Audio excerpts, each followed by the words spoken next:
There was a time when one company didn't just run stores, it ruled a continent. Hudson's Bay survived colonial wars, American independence, the fall of empires, and the birth of Canada itself. It outlived kings and queens, revolutions and depressions.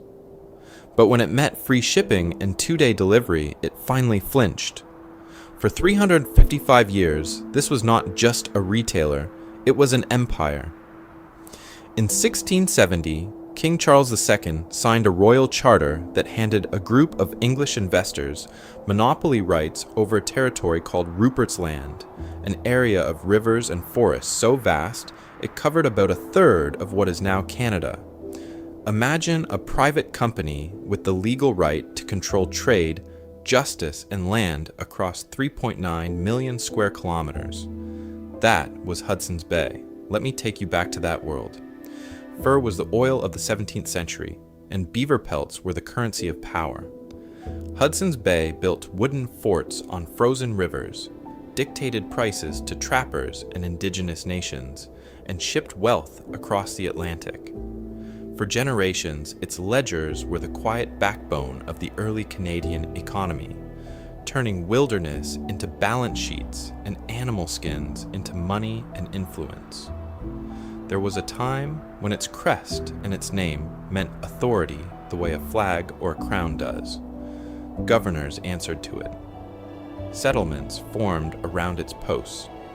The company decided where trade flowed, who prospered, and who was left in poverty on the margins of its maps. His story is one of corporate power fused with colonial government, at times inspiring and at times chilling in how casually land and lives were converted into profit. Over the centuries, the fur empire morphed into something that looked safer and more familiar. The wooden forts became brick department stores. The lonely outposts on icy bays turned into fluorescent, lit anchors of downtown life, selling everything from wedding dresses to washing machines. Hudson's Bay dressed generations of Canadian families, sat on prime real estate in every major city, and still seemed too old, too entrenched, to ever truly fail. Then a quiet assassin appeared, not an invading army or a rival charter, but a website with free shipping and an obsession with speed. Amazon didn't seize rivers or forests, it seized expectations. It rewired what normal meant for price, selection, and how long anyone was willing to wait. Overnight, grand department stores stopped being cathedrals of consumer culture and started looking like very expensive warehouses that closed at 9 p.m. Hudson's Bay had once enjoyed a legal monopoly over land and fur. Amazon built a different kind of monopoly, one made of data, logistics, and digital attention. Algorithms replaced royal charters. Fulfillment centers replaced forts. Instead of controlling who could trade, the new empire controlled who was seen. It's an example of what happens when an institution that survived muskets, railroads, and nation building misses the future 3 times in a row. In the next chapters, this story will move from canoes to credit cards, from beaver pelts to balance sheets, and show how a 355-year survivor became a cautionary ghost of retail in the age of prime. Hudson's Bay survived wars, revolutions, and the birth of Canada, but it couldn't survive free shipping and a glowing yellow button. A company that once decided who could trade on a continent was finally outlived by who could deliver toilet paper by Tuesday. There was a time when its power looked permanent. A royal charter from King Charles II, exclusive rights over Rupert's Land, and a fur trading empire stretched across 3.9 million square kilometers. Not only did it outlive kings and borders, it outlived entire business cycles, pivoting from canoes and beaver pelts to department stores and suburban malls. His story is one of institutions, not individuals. A corporate life so long, it watched nations rise like quarterly earnings fall like bad Christmas sales. That's why this story is at times inspiring and at times chilling. Inspiring because Hudson's Bay shows how a single organization can reinvent itself again and again, moving from wilderness outposts to polished flagship stores and shaping the daily life of families across Canada. Chilling because all of that endurance still wasn't enough when the next revolution didn't come on a ship or a railroad, but through a browser tab. At its core, this is what happens when one monopoly built on geography and physical infrastructure collides with another built on software, logistics, and data. Hudson's Bay controlled rivers, ports, and land. It owned the map. Amazon controls search bars, recommendation engines, and fulfillment centers. It owns the click. One empire taxed fur and freight, the other taxes attention, convenience, and the expectation that everything should be cheaper, faster, and always in stock. Because Amazon reinvested relentlessly into warehouses, last-mile delivery, and cloud servers, it rewired what customers believed normal retail should feel like. 2-day shipping became 1 day, then same day, then why would anyone drive downtown for socks?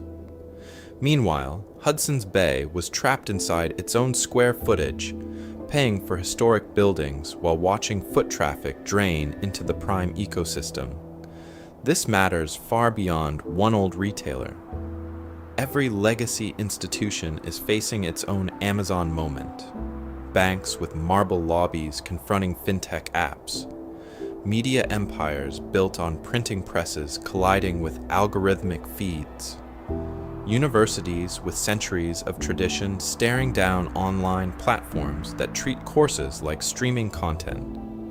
The pattern is the same, a slow, dignified past meeting a ruthless new operating system that doesn't care how long the crest on the letterhead has been there. In this video, the story will move from fur trading cartel to modern real estate holding company, from monopoly to mall anchor to leveraged asset. It's an example of what happens when a 355-year survivor underinvests in e-commerce, clings to aging stores, and assumes that owning prime corners of downtown is enough to beat a website. So let me take you back to 17th century London, to a smoky room where a king, a map, and a risky bet on cold rivers and warm fur quietly launched a collision course with a company that wouldn't exist for another 3 centuries. There was a time when empires were drawn with ink, wax, and the quiet scrape of a quill, not with data centers and same-day delivery. London in 1670 was still scarred from civil war and plague, but the city was hungry again, for money, for power, for anything that could refill a royal treasury burned by years of chaos. Outside, the life of the city pressed in. Crowded docks on the Thames groaned under barrels of sugar and tobacco.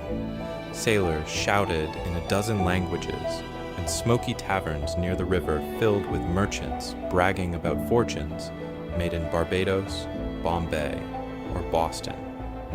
Inside Whitehall Palace, King Charles II and his court watched all of this and saw one thing: opportunity.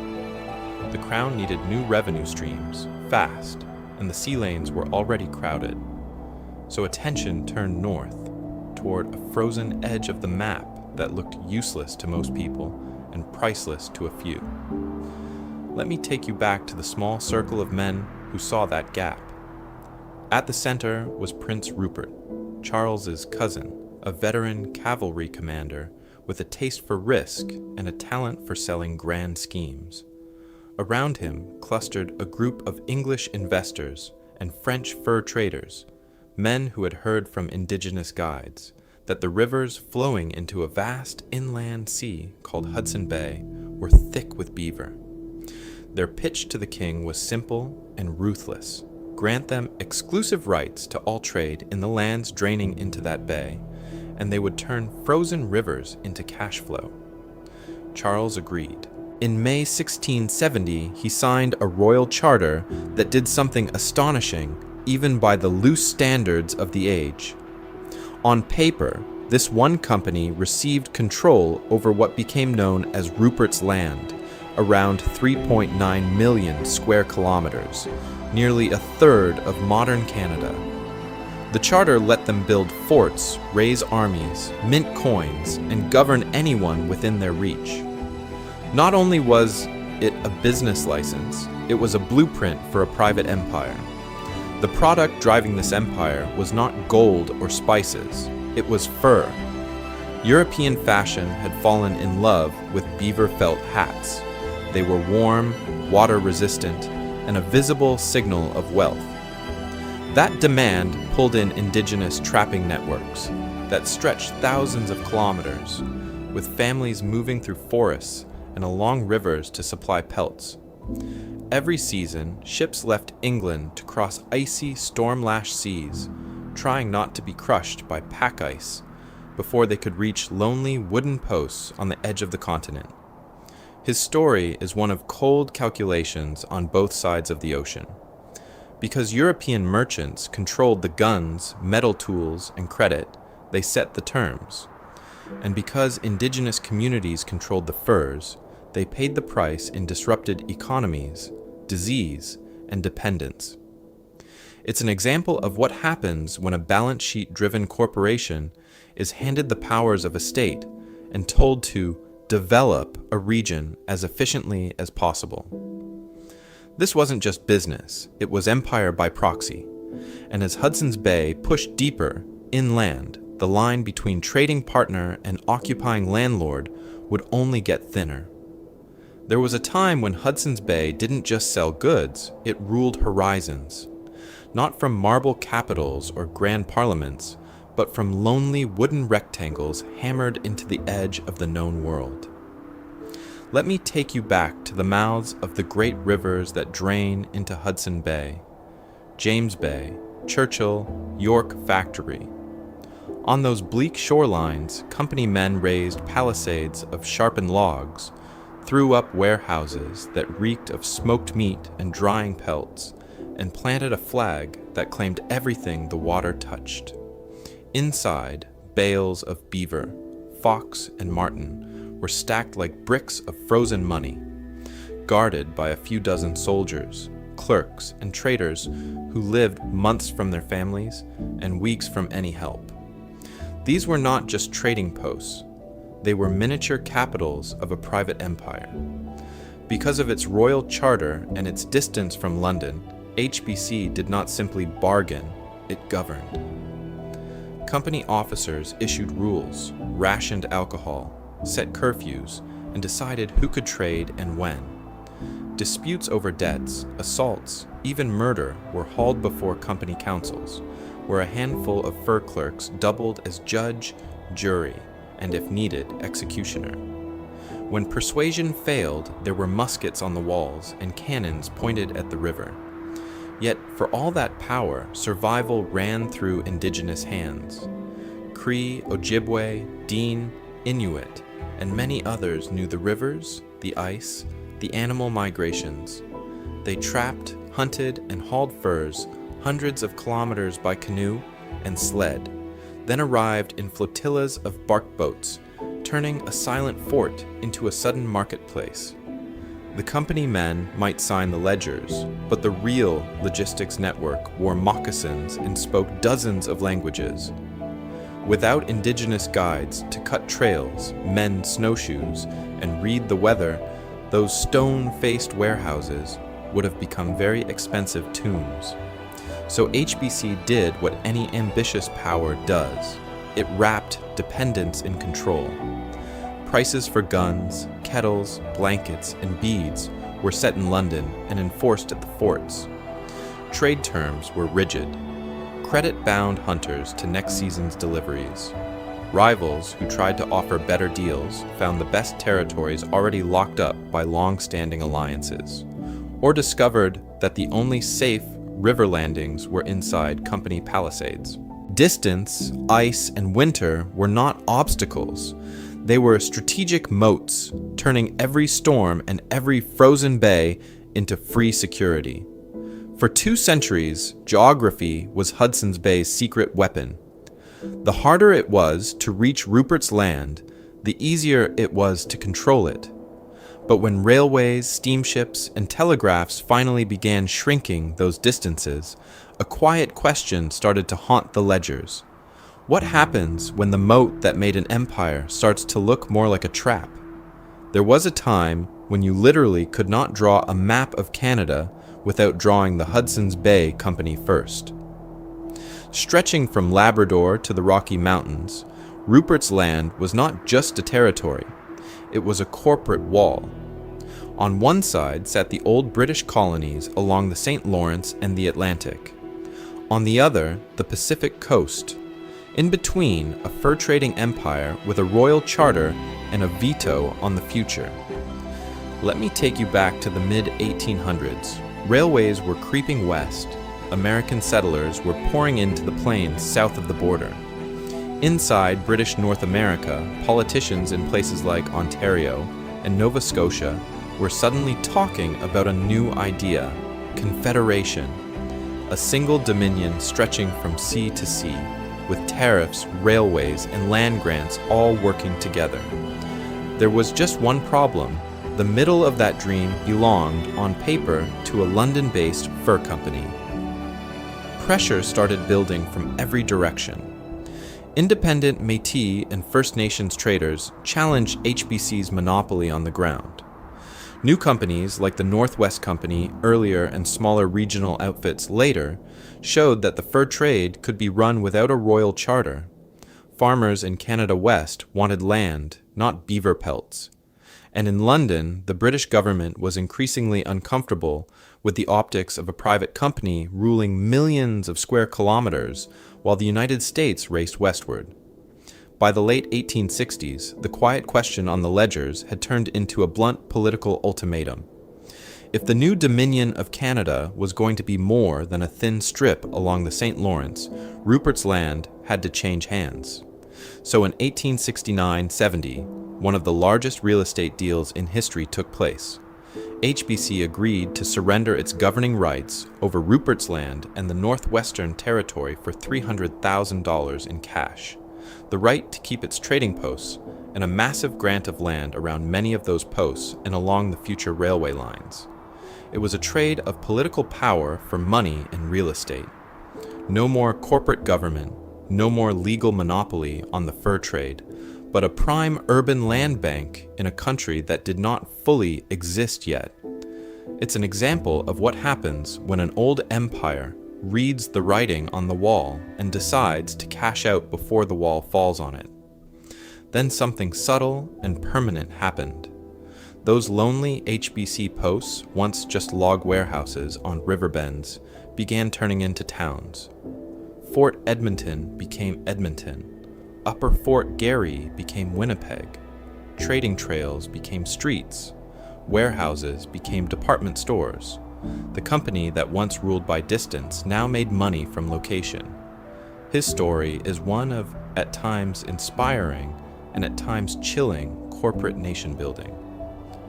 Hudson's Bay helped draw the borders of Canada, but in doing so, it surrendered the monopoly that had defined its first 2 centuries of life.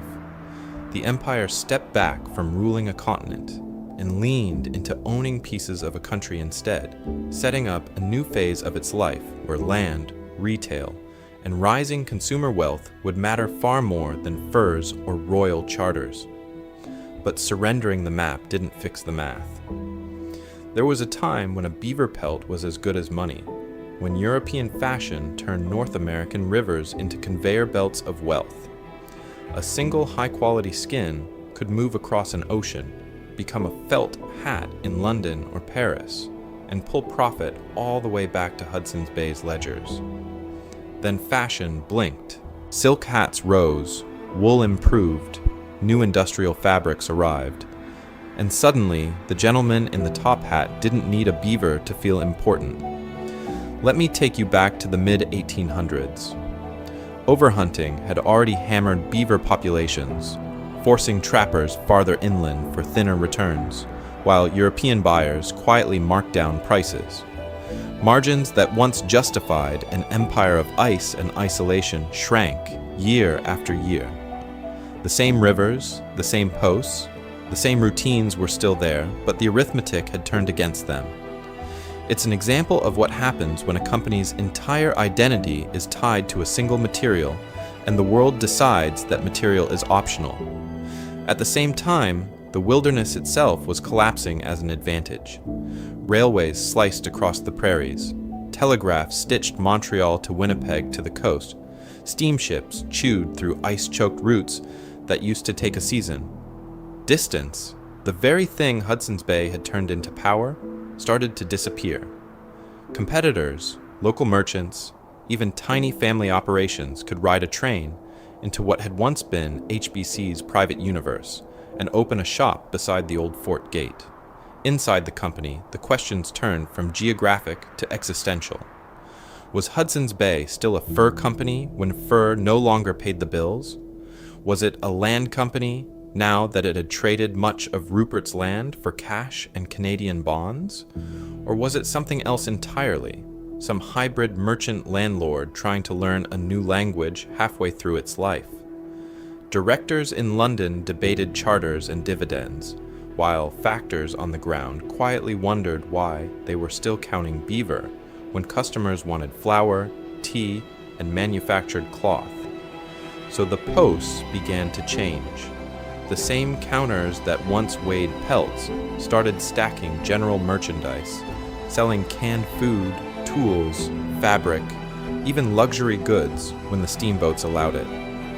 Clerks who used to tally furs in ledgers now experimented with window displays and seasonal orders. The first glimmers of retail thinking appeared in places that still smelled like smoke, tallow, and wet hides. It was awkward, uneven, and at times inspiring, and at times chilling to watch an ancient trade morph into something that looked faintly like a store. The company that had survived on remoteness was now staring at a crowded, connected world. Its monopoly was gone, its wilderness was shrinking, its signature product was out of fashion. The question hanging over the bay was simple and brutal. Would it reinvent itself as a modern merchant, or be buried quietly alongside the beaver hats it once sold to conquer a continent? There was a time when a Hudson's Bay post meant a lonely palisade, a flag whipping in subarctic wind, and a clerk weighing beaver pelts on a creaking scale. By the late 1800s, that image was already going out of date. Railways were stitching Canada together, prairie towns were turning into cities, and the company that once traded in furs had to learn how to trade in everything else. Let me take you back to those in-between years, when the old posts didn't vanish overnight. They mutated. A fur depot would tack on shelves of flour and sugar, bolts of cloth, kettles, cheap jewelry. The same counter that once recorded "made beaver" now rang up nails, tea, and tobacco. Because settlers needed a general store, and the Bay already had the buildings, the transport links, the money, and the habit of being everywhere, its network of posts slowly became a network of rural shops. As the tracks pushed west and cities like Winnipeg, Calgary, and Vancouver exploded in size, something else was happening in the wider world. In London, Paris, New York, a new kind of retail empire was rising. The department store, multi-floor temples of consumption, with fixed prices printed on tags, electric lights, elevators, and a dizzying range of goods under one roof. Dresses and carpets, toys and pianos, perfumes and prams. Shopping was no longer a chore, it was a public spectacle. Because that model was so powerful, it did something subtle to society. It turned the middle-class afternoon into an event, turned browsing into leisure, turned the glass-fronted building itself into a landmark. And the Bay watched, then followed. In Western Canada, especially, Hudson's Bay Company embraced the department store with surprising speed and ambition. By the early 1900s, the fur forts had civic cousins, massive downtown flagships in sandstone, brick, and later concrete and steel. Winnipeg's store, rising in 1926 with its colonnaded facade and marble floors, dominated Portage Avenue. In Calgary and Edmonton, the Bay's buildings anchored the new commercial cores. These were not remote outposts huddled against winter. They were bright, bustling meeting places where families arranged to meet under the clock, and teenagers rode escalators just for the thrill. Inside, the contrast with the old life was almost absurd. Instead of trading blankets for pelts across a rough plank counter, clerks in pressed uniforms sold silk dresses, dining sets, radios, and eventually refrigerators. The same company that once measured success in beaver skins now measured it in Christmas sales, window displays, and charge accounts. It's an example of what happens when an organization shifts from raw resource extraction to managing desire itself. The pivot worked. For much of the 20th century, Hudson's Bay became a Canadian retail institution, woven into weddings, school clothes, and holiday memories. But there was a hidden cost. Those grand buildings were expensive to build, expensive to heat, expensive to maintain. The Bay had finally reinvented itself as a modern merchant, but in doing so, it locked its future into heavy stone, long leases, and a way of selling that assumed customers would always come to it. Those heavy stone palaces weren't just stores. They became stages where Canadian life played out in real time. There was a time when December in a downtown core meant crowds pressed against bay windows, faces fogging the glass as mechanical elves moved in slow, jerky loops, and a toy train circled a perfect cardboard village. Inside, the air hit different. Perfume, wool coats, thawing, wet boots, and the constant ding of elevators. Let me take you back to those elevators for a second. A uniformed operator in white gloves calling out floors like a ritual chant. 3. Ladies' wear, millinery, cosmetics. Doors sliding open to a wall of fragrance counters, chrome and glass, and tiny sample vials, where saleswomen in sharp suits controlled entire empires of lipstick and powder. Money changed hands, but what people really bought was a feeling that they had entered the center of power in their city, even if they'd come straight from a bus stop in the freezing dark. Because of that atmosphere, a trip to the Bay became a family event, not an errand. Parents herded kids through back-to-school racks, negotiated over winter boots, then rewarded everyone with the cafeteria. Jell-O in glass dishes, roast beef under heat lamps, coffee in heavy ceramic mugs. Wedding registries were set up in hushed offices where young couples picked china patterns, imagining a future of steady wealth and matching towels. Appliances, drapes, school uniforms, prom dresses, even the first decent winter coat after years of hand-me-downs all came from the same escalator ride. HBC leaned into this role with a kind of quiet, relentless branding. Those green, red, yellow, and blue stripes migrated from old trade blankets to mugs, mittens, scarves, and finally Olympic podiums. The company wrapped itself in Canadian winters, in hockey parents scraping windshields at 6 a.m., in holiday commercials that showed multi-generational families unpacking bay boxes under the tree. Sponsoring Team Canada at the Olympics wasn't just marketing, it was a claim. This is the national uniform, and this store is part of the country's story. Over time, emotional attachment thickened like layers of paint. First jobs at the cash desk, first credit cards approved at the customer service counter, first big purchases wheeled out the front doors on a dolly while the security guard nodded. His story is one of fur traders and royal charters. Theirs is one of sales, pay stubs, and layaway plans that finally ended in ownership. For millions, Hudson's Bay was where poverty loosened its grip just a little, one financed refrigerator at a time. But beneath the nostalgia was a quieter reality. This entire model depended on high foot traffic, on massive floor plates, on a world where the mall was the gravitational center of daily life. It's an example of what happens when a retail empire fuses itself to a specific way of moving through a city. What happens when that movement changes would come later, when a different kind of empire started delivering the same dreams to a front porch instead of an elevator bank. There was a time when the most valuable thing Hudson's Bay owned wasn't a fur, a coat, or a logo. It was the ground under your feet while you rode the escalator. Long before Amazon weaponized data centers and delivery vans, HBC had spent decades quietly buying something even more old-fashioned and, in the long run, even more powerful: land. Let me take you back to the golden age of the department store. In the mid-20th century, when downtowns were still the unquestioned heart of city life, Hudson's Bay did something very simple and very ruthless in its logic. Whenever possible, it didn't just lease flagship locations, it bought them.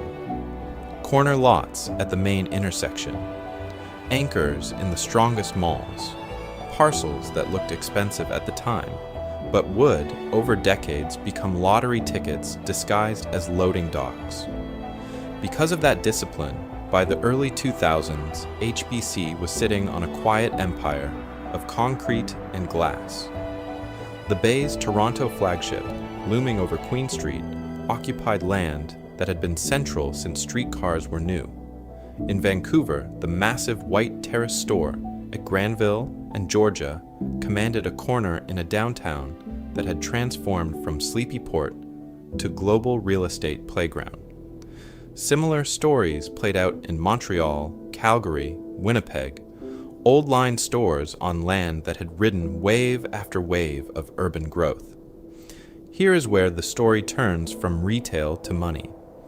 On paper, many of these buildings were carried at what accountants call historical cost, the price paid decades ago, minus some polite depreciation. The market, however, was living in a different reality.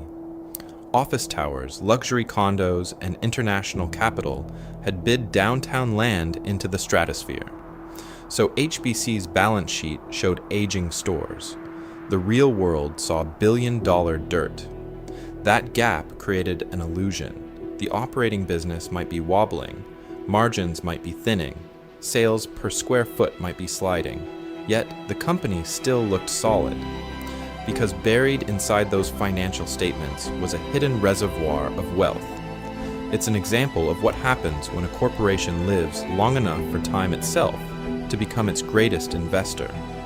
But that reservoir posed a brutal strategic question. Was Hudson's Bay a retailer that happened to own real estate, using its properties to showcase brands and draw families downtown? Or had it become a real estate company that happened to run department stores as glorified tenants, tolerated mainly to justify holding the land? Every renovation, every sale-leaseback, every whispered plan to unlock value pushed the answer a little further toward the second option. For a while, that hidden empire looked like a lifeline. Buildings could be mortgaged, spun into property companies, sold and rented back. Money could be pulled from the walls themselves. However, when Amazon finally rewrote what a store was even for, those same walls would stop looking like assets and start looking like anchors. And HBC would discover what happens when the ground under your feet is worth more than the business above it. Those walls weren't the only thing getting heavier. The entire department store model was starting to crack, and you could hear the first fractures long before anyone had heard of Prime, free shipping, or one-click checkout. There was a time when a department store was a little empire under one roof. It sold everything: dresses, televisions, sofas, perfume, even the blender for the wedding registry. But as the 20th century wound down, new predators moved into the ecosystem, each one ruthless in a single category. Electronics chains carved off TVs and stereos. Big box home stores grabbed appliances and furniture. Discount retailers undercut basics on price, while specialty fashion chains stole the trend-hungry teenager. Every year, another aisle went missing from the department store's life. Because these category killers focused on one slice, they could move faster, go cheaper, and negotiate harder.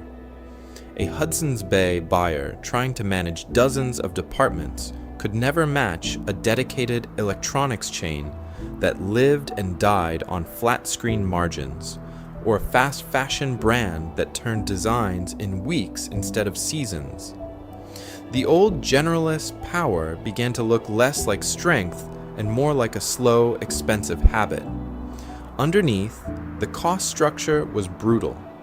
Huge downtown flagships and multi-level mall boxes meant massive square footage, high staffing levels, and leases that assumed crowds would keep coming forever. Inventory had to be ordered months in advance, shipped across continents, and stored in those very buildings that were already draining money. If the buyer guessed wrong on size, color, or trend, the only way out was clearance racks and shrinking margins. It's an example of what happens when the fixed costs are locked in, but the customers are not. Then consumer behavior shifted. Let me take you back to the rise of the suburbs. Highways pushing families outward, power centers and strip malls sprouting around parking lots, big box stores lined up like battleships facing the road. Shoppers began chasing price and convenience over chandeliers and marble floors. Why navigate a maze-like downtown store when a warehouse-style box on the edge of town had free parking and lower prices? Early warning signs were everywhere. Same-store sales started to stagnate, then slip.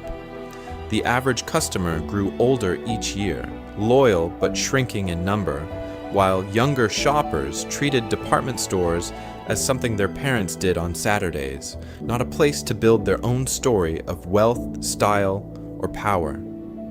The escalators still moved, the mannequins still smiled, but the energy on the sales floor felt thinner, at times inspiring and at times chilling. And hanging over it all was one uncomfortable question. If the mall was losing its gravitational pull, what happened to the anchor tenant chained to its floor? For Hudson's Bay, that question wasn't theoretical. The anchors were real, the chains were legal, and the next wave wouldn't just nibble at categories. It would attack the very idea of what a store was. That wave was already forming, far from any mall entrance. That wave wasn't a new mall, or a better flyer, or a shinier cosmetics counter. It was a bookstore with no shelves, run out of a rented house in Seattle by a man walking away from Wall Street money and into what looked, at the time, like madness. Let me take you back to the mid-1990s. The internet was still a strange frontier, noisy dial-up tones and static web pages, but the growth curves were terrifyingly steep. Jeff Bezos, a hedge fund vice president in New York, sat staring at a report predicting internet usage would explode by thousands of %. Most people shrugged and went back to their desks. He quit his job, drove across the country with a business plan on a laptop, and set up shop in a garage. His story is one of leaving a safe life for a bet on something that barely existed yet. There was a time when online bookstore sounded like a niche hobby, not the seed of a trillion-dollar empire. But books were a perfect opening move. There were millions of titles, far more than any physical store could ever carry. The products were standardized. A copy of a novel was the same whether it came from Fifth Avenue or a warehouse floor. Books didn't spoil, didn't need fitting rooms, and could be stacked densely in cheap industrial space instead of expensive downtown real estate. Because of that choice, Amazon could promise something no traditional chain could match: nearly infinite selection, delivered to your door without paying for chandeliers or marble floors. While Hudson's Bay measured success in foot traffic and window displays, Bezos measured it in page views, click-through rates, and how many seconds the site took to load. From the beginning, Amazon's obsessions were different. Customer reviews, which most publishers hated, were given prime real estate. Low prices were pushed even when it meant losing money on each order. The company plowed cash into warehouses, software, and engineers, burning through capital to gain market share and build infrastructure. It looked reckless to rivals who still thought in quarterly profits, at times inspiring and at times chilling to anyone watching the power accumulate. Here's the pattern interrupt. Amazon didn't really care about books. Books were training data. Every search, every review, every abandoned cart helped refine a machine that could sell anything. It's an example of what happens when a retailer stops thinking in aisles and starts thinking in algorithms. So while Hudson's Bay executives debated leases, heritage facades, and how to rearrange floor plans for the next season, Amazon's teams were quietly wiring together a logistics and software engine that didn't care about geography at all. Servers replaced sales floors, fulfillment centers replaced flagships, and instead of owning a corner of a city, Amazon aimed to own the customer's default habit. The Bay was still guarding doors. In Seattle, someone was removing the need for doors entirely. And once customers got used to that, endless choice, 2-day delivery, reviews on everything, the old rules of retail didn't just bend, they snapped. There was a time when waiting a week for a package felt normal, when allow 6 to 8 weeks for delivery was printed on order forms without irony. Then, in 2005, Amazon walked in with one quiet sentence that would detonate that reality. Pay a flat annual fee and get free 2-day shipping on millions of items. Prime took something boring and invisible, warehouses, trucks, routing algorithms, and turned it into a subscription product, a kind of logistics season pass. On paper, it was simple. In practice, it was a weapon. Because once someone paid that fee, every extra order felt cheaper. Every extra click felt like getting more value for money. That's the trick. Prime didn't just sell faster shipping. It sold the feeling that shipping no longer cost anything at all, that the pipes of the empire were now part of your life by default. And once that psychological switch flipped, everything downstream changed. Let me take you back to the flywheel that powered it. More Prime members meant more orders at all hours, in every category. More orders justified more fulfillment centers, closer to more people, packed with more inventory. More warehouses meant shorter routes, better data, and lower per package costs. Lower costs funded even faster delivery promises, which made Prime more attractive, which pulled in more members. It was a self-feeding loop, quiet and ruthless, turning money into speed and speed into power. Because of that loop, 2-day delivery stopped being a luxury. It became the floor. Customers began to treat "arrives Thursday" as a guarantee, not a hope. Free shipping turned from a promotion into a human right. Waiting a week felt like an insult. And walking into a store, only to find the size gone or the color missing, suddenly felt like a failure of the entire brand, not just a bad day on the sales floor. The bar didn't just rise, it disappeared into the ceiling. Meanwhile, Hudson's Bay was still living in a world of doors and hours. Fixed store, schedules, limited shelf space, inventory bets placed months in advance, negotiated in boardrooms and buying trips, not in real-time dashboards. The company had data, but not the living, breathing river of individual behavior. Amazon watched every second. A family in Winnipeg might love a particular jacket. But that preference died at the cash register. It didn't echo through a global system that could reshape supply tomorrow. It's an example of what happens when one side is playing calendar chess and the other is playing millisecond poker. By the time HBC and other department stores realized Prime was not a side feature, but the kosher product, the beating heart of the whole empire, Amazon had already trained a generation to expect the impossible as standard. The question wasn't whether the Bay could copy a website. It was whether it could survive in a world where patience itself had gone out of stock. And that's when the real damage began to show up on the balance sheet. And on that balance sheet, downtown flagships went from trophies to anchors. Not the glamorous kind, the kind that quietly drag a company under while everyone admires the view from cosmetics. There was a time when owning the corner of Main and Everything was the ultimate retail power move. Take a Bay flagship, 1 million+ square feet of heritage architecture wrapped in marble and history, sitting on land so valuable developers salivate just walking past. Every year, the company pays millions in property taxes, keeps century-old bones heated through Canadian winters and cooled through record summers, and lights entire floors so a handful of shoppers can browse in the afternoon. Visual merchandisers rebuild elaborate displays every season.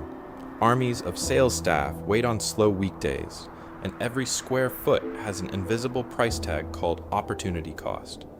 Because that same corner lot could be a luxury condo tower, an office complex, a tech campus. Yet it's tied up selling mid-priced towels. That is the math of the mall. Now let me take you back to the other side of town. An Amazon fulfillment center squats on cheap land near a highway interchange, far from historic districts and city councils arguing over sightlines. The building is a box, not a monument. Inside, miles of conveyor belts, robots shuttling bins, scanners blinking. The layout is not about beauty or brand. It is about throughput. Every step a worker takes is measured. Every picking route is optimized. Every item's resting place is chosen by an algorithm that cares only about speed. No window displays, no mannequins, no marble, just volume. Because of that ruthless focus on efficiency, 1 acre of warehouse can push through more money than several glittering floors of fashion. And then there is the part that made the old empire situation, at times inspiring and at times chilling, look almost quaint. Above those warehouses floats Amazon Web Services. While the Bay was paying to heat empty escalators, Amazon was renting out the invisible plumbing of the internet to governments, startups, banks, and Fortune 500 giants. AWS sold computing power, storage, databases. It threw off billions in profit. Those cloud profits did not stay in the clouds. They poured back into the ground.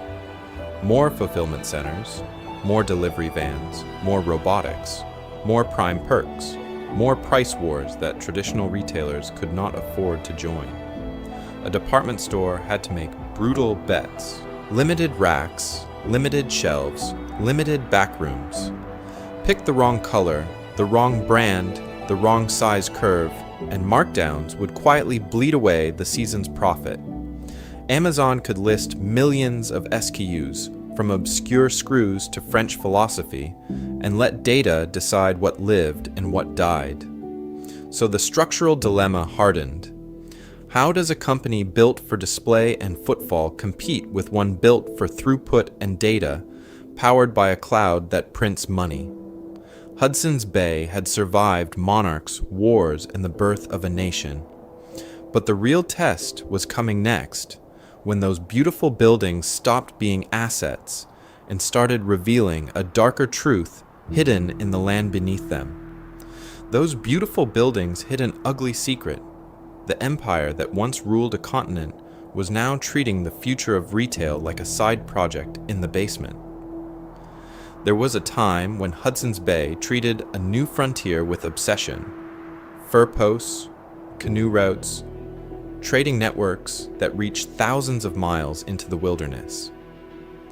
But when the frontier moved to a browser window, the company that survived wars and revolutions responded with a small web team parked down the hall from marketing and a budget that wouldn't cover one flagship window display. E-commerce wasn't a new core business, it was an add-on, a checkbox, something the annual report could mention between store renovations and seasonal promotions. While Amazon was pouring every spare dollar into servers, search algorithms, and warehouses, HBC was pouring a few spare dollars into a website that looked like a digital flyer taped to a screen. Let me take you back to those early 2000 sites. Limited product selection. Half the store categories missing. Sizes out of stock for weeks because the online system barely talked to the store inventory. Shipping that took a week, then 10 days, then sometime next Thursday if the truck shows up. Returns meant printing forms, calling customer service, then standing in line at a store where the associate had never seen an online receipt before. Customers were living one story, one-click orders, tracking numbers, reviews, recommendations that actually made sense.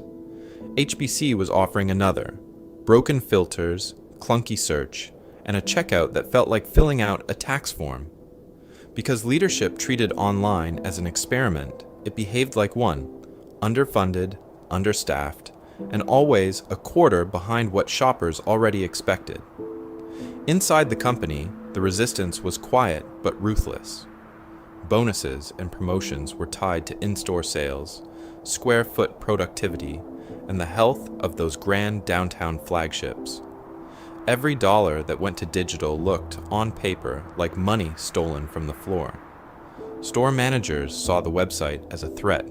Senior leaders worried that if customers could buy from their couch, they wouldn't come admire the chandeliers.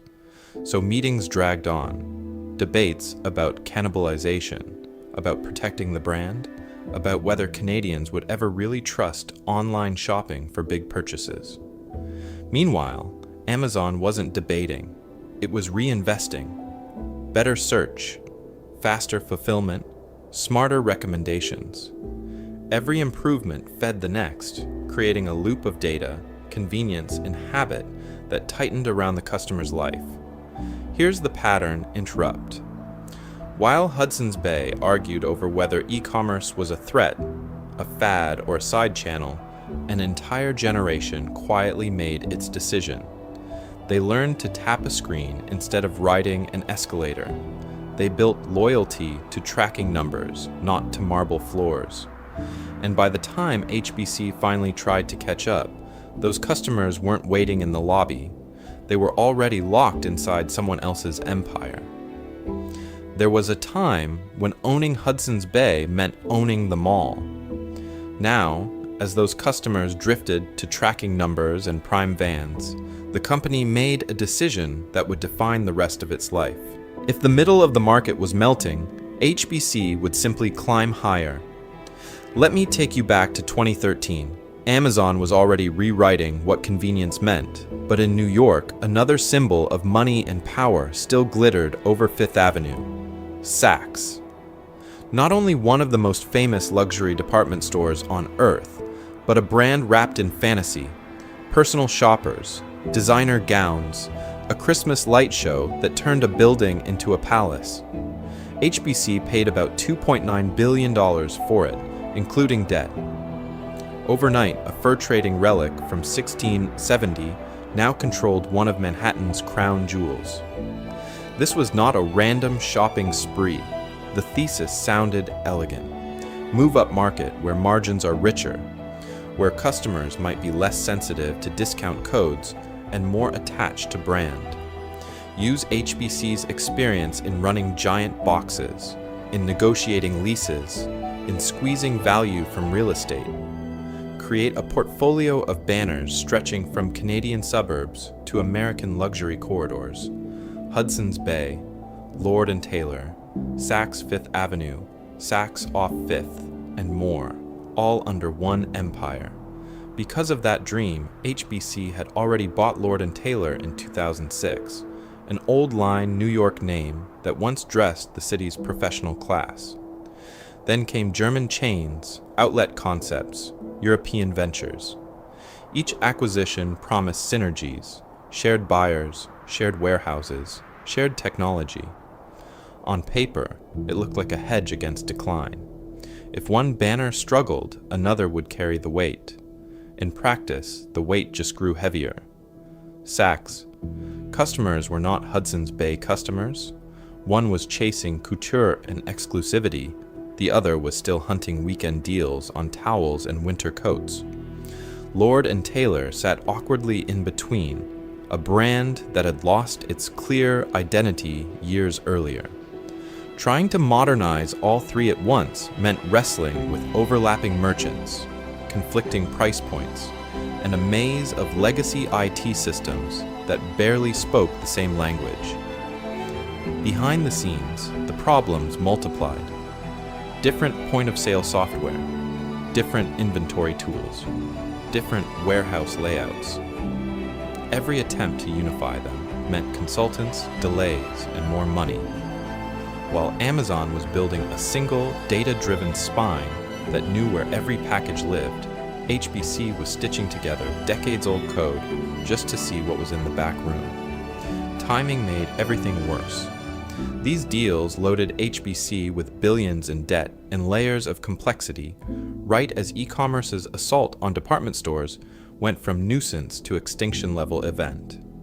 As Amazon Prime trained even affluent shoppers to expect fast, free delivery and endless choice, HBC was pouring capital into chandeliered flagships, marble floors, and rooftop restaurants, hoping that experience could outrun convenience. His story is one of relentless expansion. HBC's late story is one of it too, but without the payoff. It's an example of what happens when a company mistakes motion for progress. On paper, Hudson's Bay now controlled some of the most famous names in retail. In reality, it had just doubled down on the very model the internet was dismantling, and the bill for that bet was about to come due. On the other side of the continent, another empire was studying stores with a very different eye. In 2017, while Hudson's Bay was polishing brand portfolios and rearranging floor space, Amazon wrote a $13.7 billion check for something that looked, on the surface, almost boring: a grocery chain. Whole Foods was not just any grocery chain. It was organic kale for affluent customers, premium cheese for yoga moms, and more importantly, hundreds of prime urban locations embedded in the daily life of wealthy neighborhoods. There was a time when a corner store was just where a family bought milk. To Amazon, each address was a potential mini warehouse, a data collection node, and a billboard for Prime, all stacked on top of each other. Let me take you back to that moment. Analysts talked about margins and synergies. Amazon talked about 1-hour delivery, tying discounts to Prime memberships, and wiring every aisle into its logistics brain. Because of that, the deal was less about selling avocados and more about tightening the grip of its ecosystem, turning grocery runs into one more excuse to live inside Amazon's world. Soon, Whole Foods became a test lab. Prime members scanned apps for special prices. Cameras and sensors watched traffic patterns, and backrooms quietly morphed into last-mile nodes. In some locations, shelves doubled as staging areas for online orders, with couriers weaving through shoppers. In others, Amazon experimented with cashierless tech, pushing toward a future where a customer walked in, grabbed dinner, and walked out while the bill followed them home like a shadow. Now hold that picture, and then look at HBC. Its crown jewels were Saks, Fifth Avenue and Lord & Taylor, chandeliers, marble floors, personal shoppers, and runway shows. Leadership believed that experience and prestige, the theater of fashion, and the glow of wealth would insulate them from the cold math of the internet. If Amazon's dream store was a warehouse in disguise, HBC's dream store was a palace that never had to change. Money poured into glamorous flagships, into window displays, into rebranding campaigns that promised excitement and exclusivity. The stores were stages, not circuits in a logistics network. Data was something collected at the register, not in every square foot of the building. It's an example of what happens when two companies stare at the same physical space and see completely different sources of power. Because of that strategic split, the paths began to diverge. Amazon treated real estate as infrastructure, a way to accelerate delivery, deepen prime, and hardwire habits. HBC treated real estate as decor, a backdrop for brand theater that assumed shoppers would keep coming just to feel the chandeliers overhead. His story is one of relentless efficiency. Theirs was at times inspiring and at times chilling in its denial. So when the next downturn hit and foot traffic slowed, which vision of physical retail would prove more resilient? The warehouse in disguise, or the chandeliered showroom waiting for an audience that might never return? There was a time when Hudson's Bay didn't just own the store, it owned the land under the store, the forest beyond the town, and the rivers feeding the forest. Now, to keep the lights on, the same company would end up selling the ground beneath its own feet and renting it back at a premium. Let me take you back to the expansion years, when the answer to every problem looked like buy more. HBC had already swallowed Zellers, then Saks Fifth Avenue, then Saks off Fifth, stacking brands, banners, and promises. The price was money it didn't have, so the empire turned to debt, raising billions, layering on loans and bonds, and then doing something subtler, pulling cash out of the walls themselves. Because the company had one thing Amazon didn't: land, prime corners in Toronto, Vancouver, Montreal, Manhattan, the Bay on Queen Street, Saks on Fifth Avenue. These weren't just stores, they were vaults. To open them, HBC spun off its properties into real estate joint ventures, partnering with investors who loved marble lobbies more than markdown racks. Then came the sale, leaseback deals. Here's how that works. A retailer sells a flagship building to a landlord for a big lump of cash. Immediate relief. In the same moment, it signs a long-term lease to stay as a tenant, promising fixed rent for 10, 20, sometimes 30 years. On day one, the balance sheet looks stronger. Over time, the obligation hardens into concrete. Whether sales boom or collapse, the rent bill arrives, politely indifferent. For HBC, it was oxygen and a choke collar at the same time. Because of those deals, executives were now juggling interest payments, lease obligations, and impatient investors. The priority quietly shifted: hit quarterly numbers, keep the lenders calm, squeeze every square foot to pay rent. Investing heavily in digital warehouses, data engineers, and delivery networks. That was the long game. The life they were living was quarter to quarter. So flagship stores became real estate puzzles. The historic Queen Street building in Toronto was carved up, with upper floors redeveloped into a glossy office tower for outside tenants while the Bay shrank inside its own shell. In New York, parts of Saks' real estate were eyed for office or mixed-use conversions.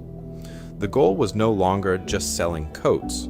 It was extracting maximum rent-paying space from monuments that had once symbolized retail power.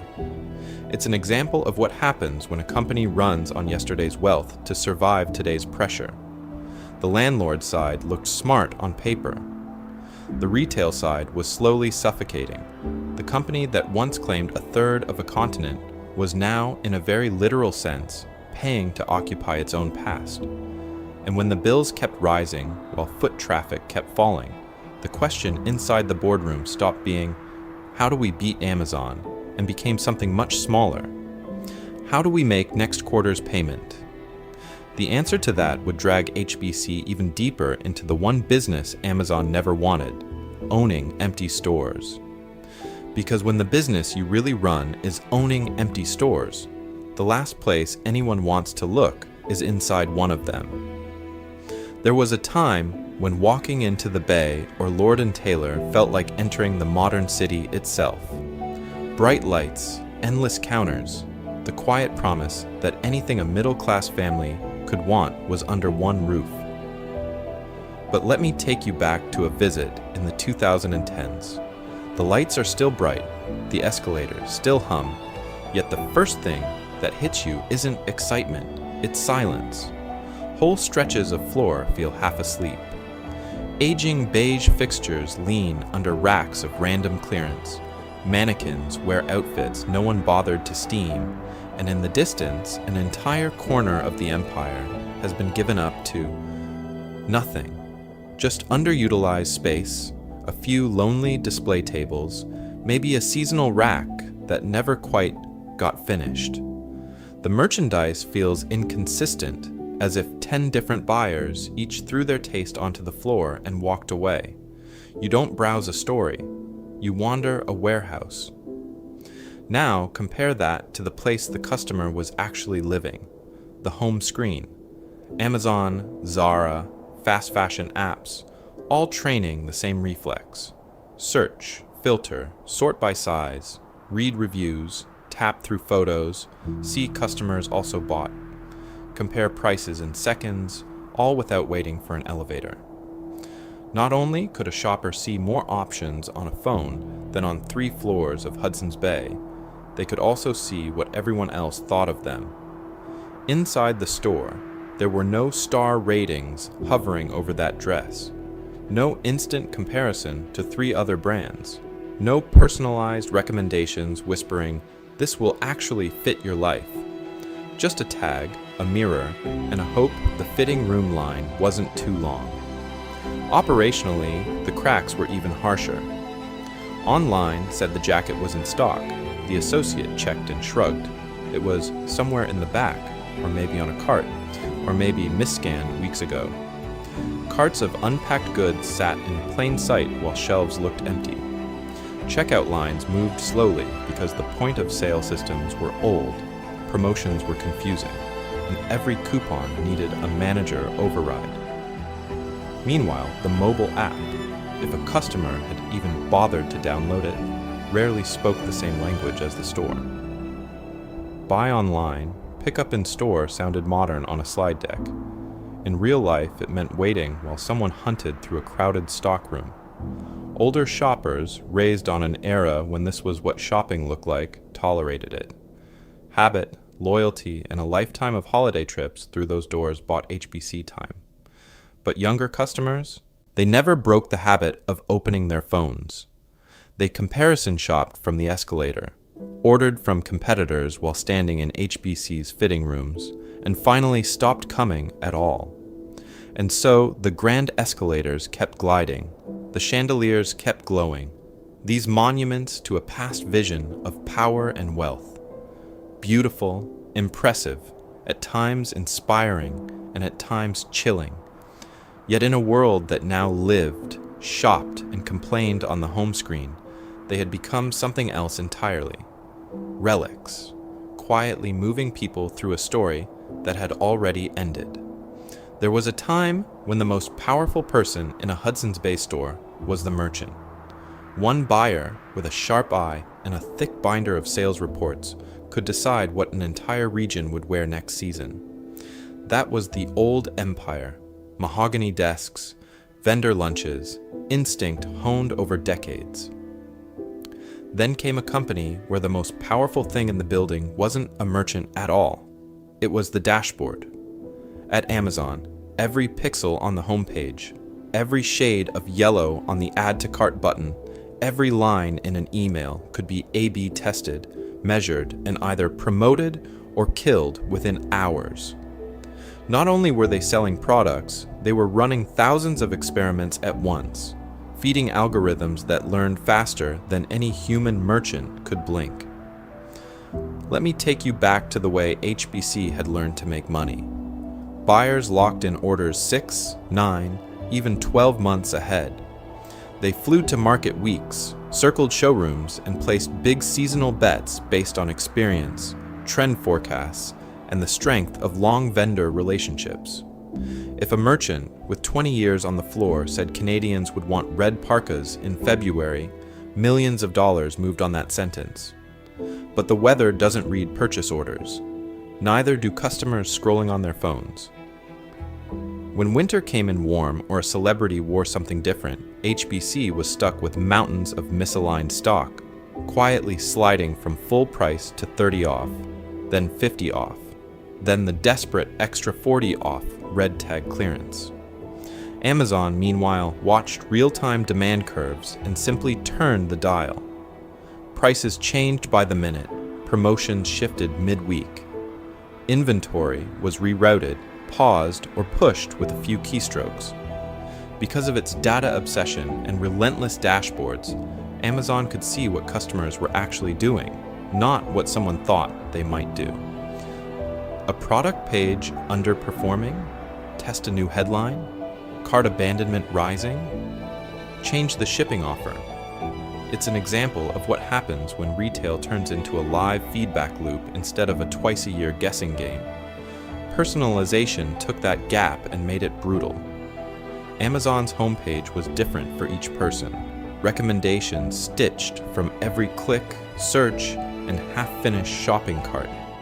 Emails were not mass circulars. They were eerily specific proposals, reminding each customer of the life they had almost purchased. Hudson's Bay, by contrast, blasted the same weekend flyer to millions. Generic hero images, broad discounts, one-size-fits-all friends and family events that treated a luxury cosmetics buyer and a bargain towel hunter as the same person. Because HBC's core skill lived on the sales floor, not the server log, the company kept reading bodies in aisles while Amazon read behavior in the cloud. One world watched foot traffic, the other watched click streams. And in a world where every tap, swipe, and hesitation becomes a data point, what happens when a 355-year-old merchant empire walks into the arena armed with intuition, facing an opponent armed with code? When intuition walks into an arena ruled by code, the scoreboard turns brutal. Numbers stop being abstract lines on a chart and start looking like a slow-motion obituary for a once untouchable empire. There was a time when Hudson's Bay could blame a bad quarter on weather, on a late spring, on a weak holiday season, but through the 2000s and 2010s, the pattern hardened. Same-store sales at the Bay banner would bump up 1 or 2% in a good year, then slide back, flat or negative, in the next. Margins thinned as promotions ballooned. Every few years, a new restructuring charge appeared: severance, store closures, optimization of banners like Zellers, Lord & Taylor, and Saks off Fifth. The language changed. The direction did not. Let me take you back to the moment promotional addiction became company policy rather than emergency medicine. To keep traffic coming, the Bay leaned on one-day sales, friends and family events, scratch and save coupons that magically appeared every weekend. It worked, at first. Spikes in volume, busy parking lots, money in the till. But customers are quick learners. Why pay full price on Tuesday when Saturday is always 40% off? The more the company trained shoppers to wait, the more it had to discount just to stand still, and every extra coupon sliced away at already thin margins. Because of that dependence on deals and clearance racks, pricing power evaporated. A dress ticketed at $200 was a joke nobody believed. The real price was whatever the next coupon said. On Amazon, the price was transparent, targeted, and often lower. Online, the race was about logistics and data.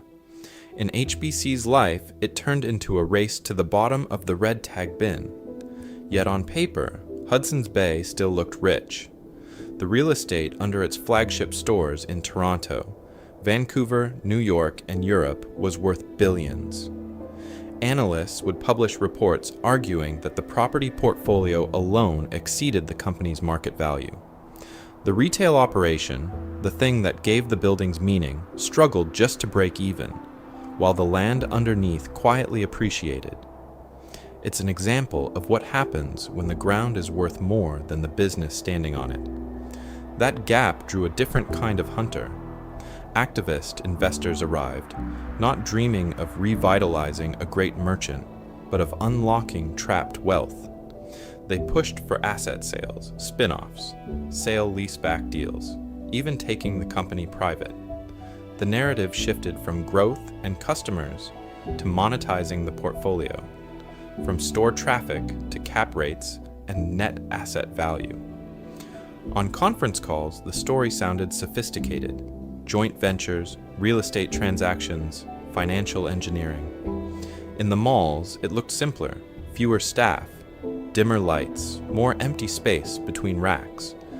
At times inspiring and at times chilling, this was a company that had outlived kings, now praying its buildings would save it while its shoppers drifted away.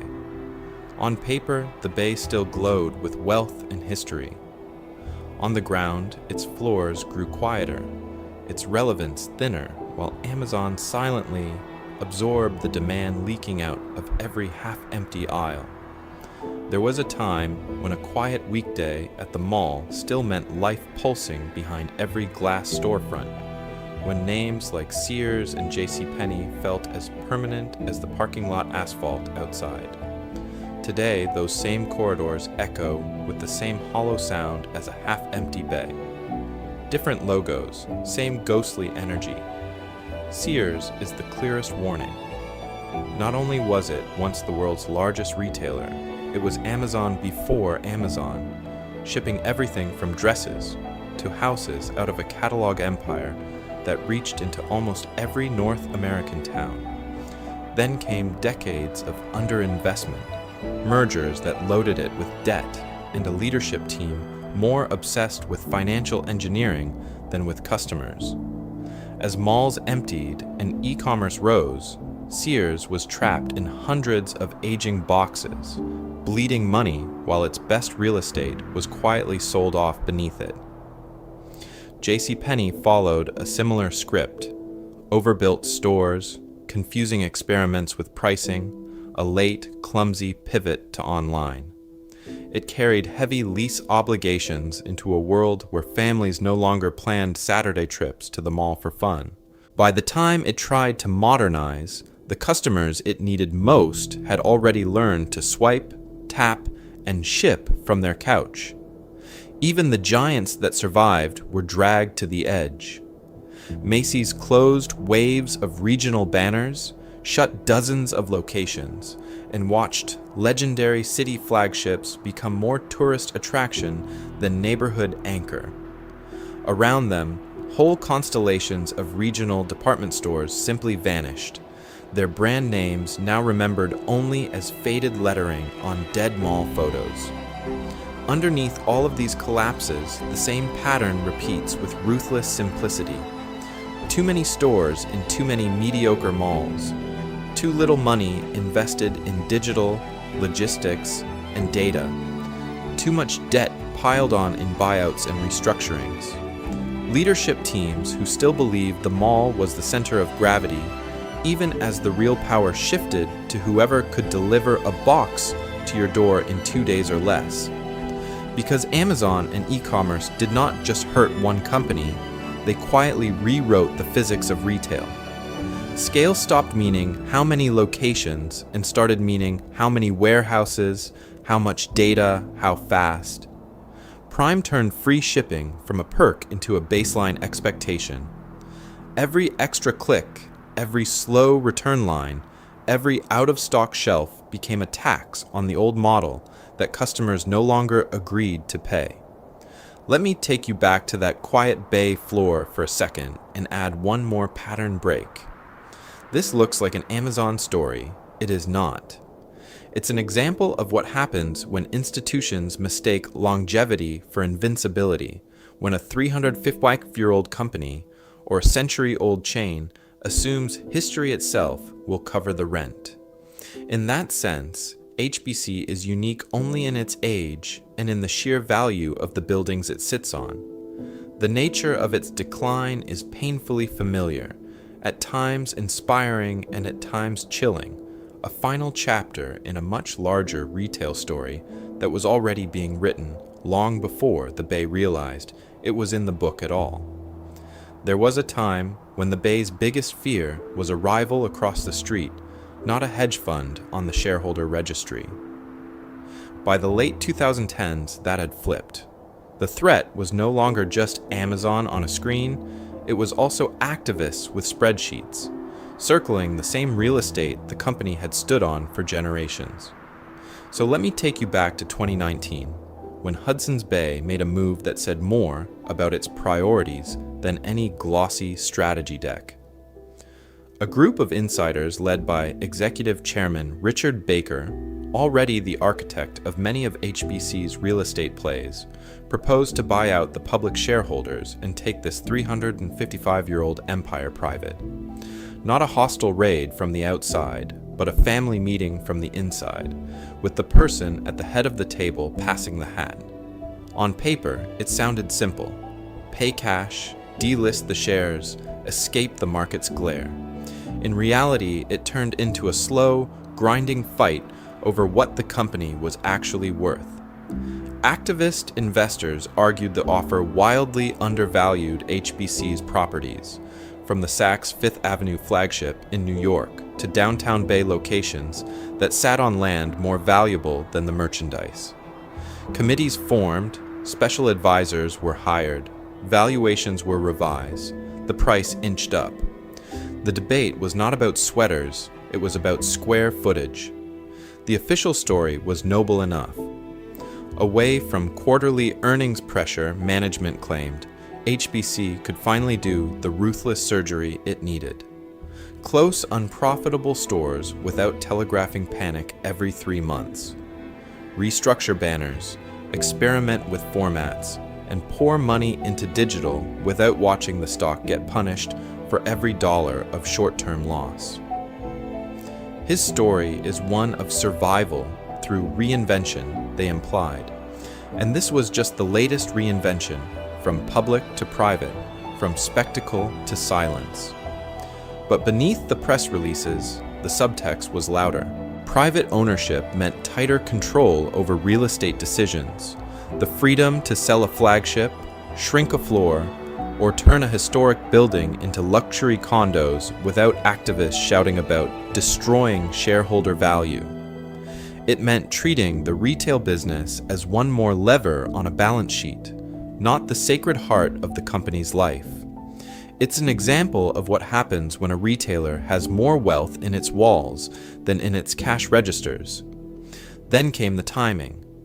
The deal finally closed in early 2020, just weeks before a virus would race around the world and lock customers inside their homes. Years of slow e-commerce adoption would be compressed into months. Foot traffic would vanish. Mall corridors would go silent.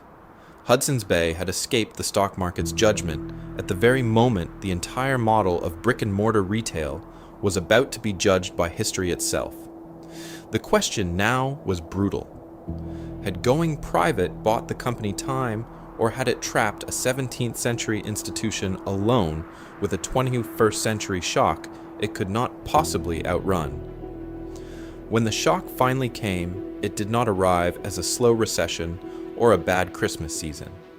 It arrived as a government order that turned the mall, Hudson's Bay's natural habitat, into a crime scene. Doors locked, lights off. Foot traffic, the lifeblood of a 350-year-old retail empire, instantly fell to zero. There was a time when a bad quarter meant fewer shoppers on Saturdays, a bit more discounting, tense calls with suppliers. In March 2020, fewer disappeared. Entire banners built on browsing and impulse, Hudson's Bay, Saks off Fifth, went dark. Tens of thousands of employees were furloughed or laid off. Revenue that depended on perfume counters fitting rooms and wedding registries did not decline, it evaporated. The company that had once mapped rivers and forests now discovered that the only geography that mattered was square footage it could no longer legally use. Outside those shuttered doors, another empire was having the opposite experience.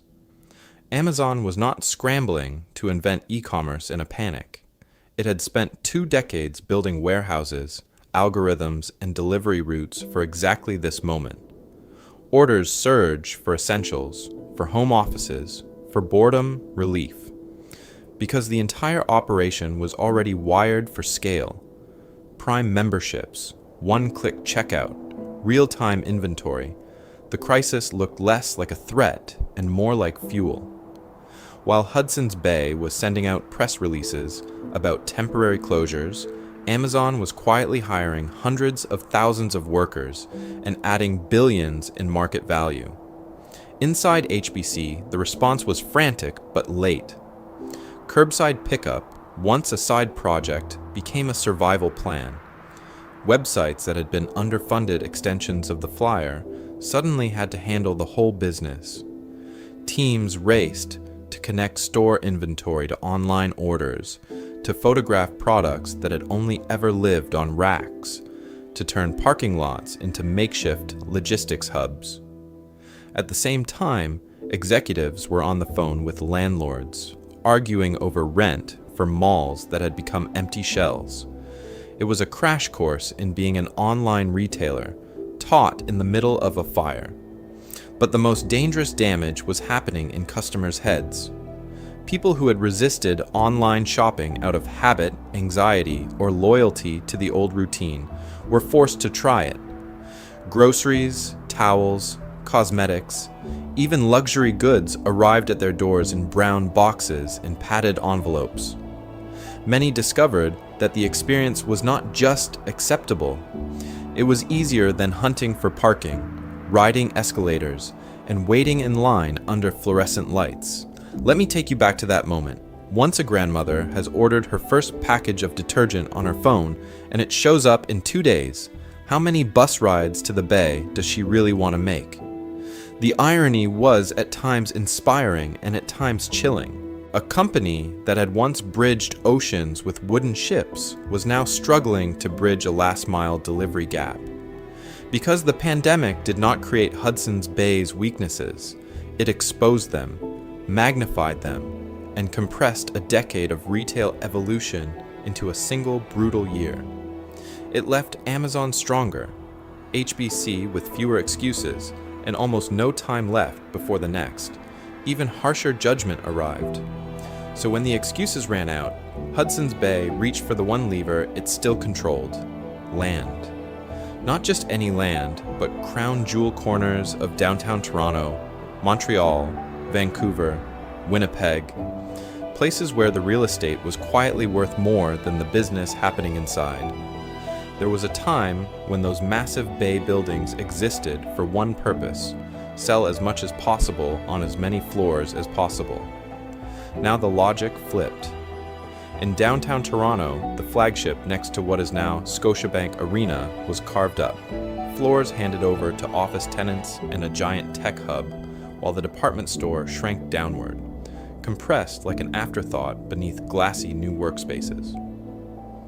In Montreal, the historic store was pushed toward a mixed-use future, with plans for offices and other uses stacked above a smaller retail box. Across the portfolio, the pattern repeated: less selling, more leasing.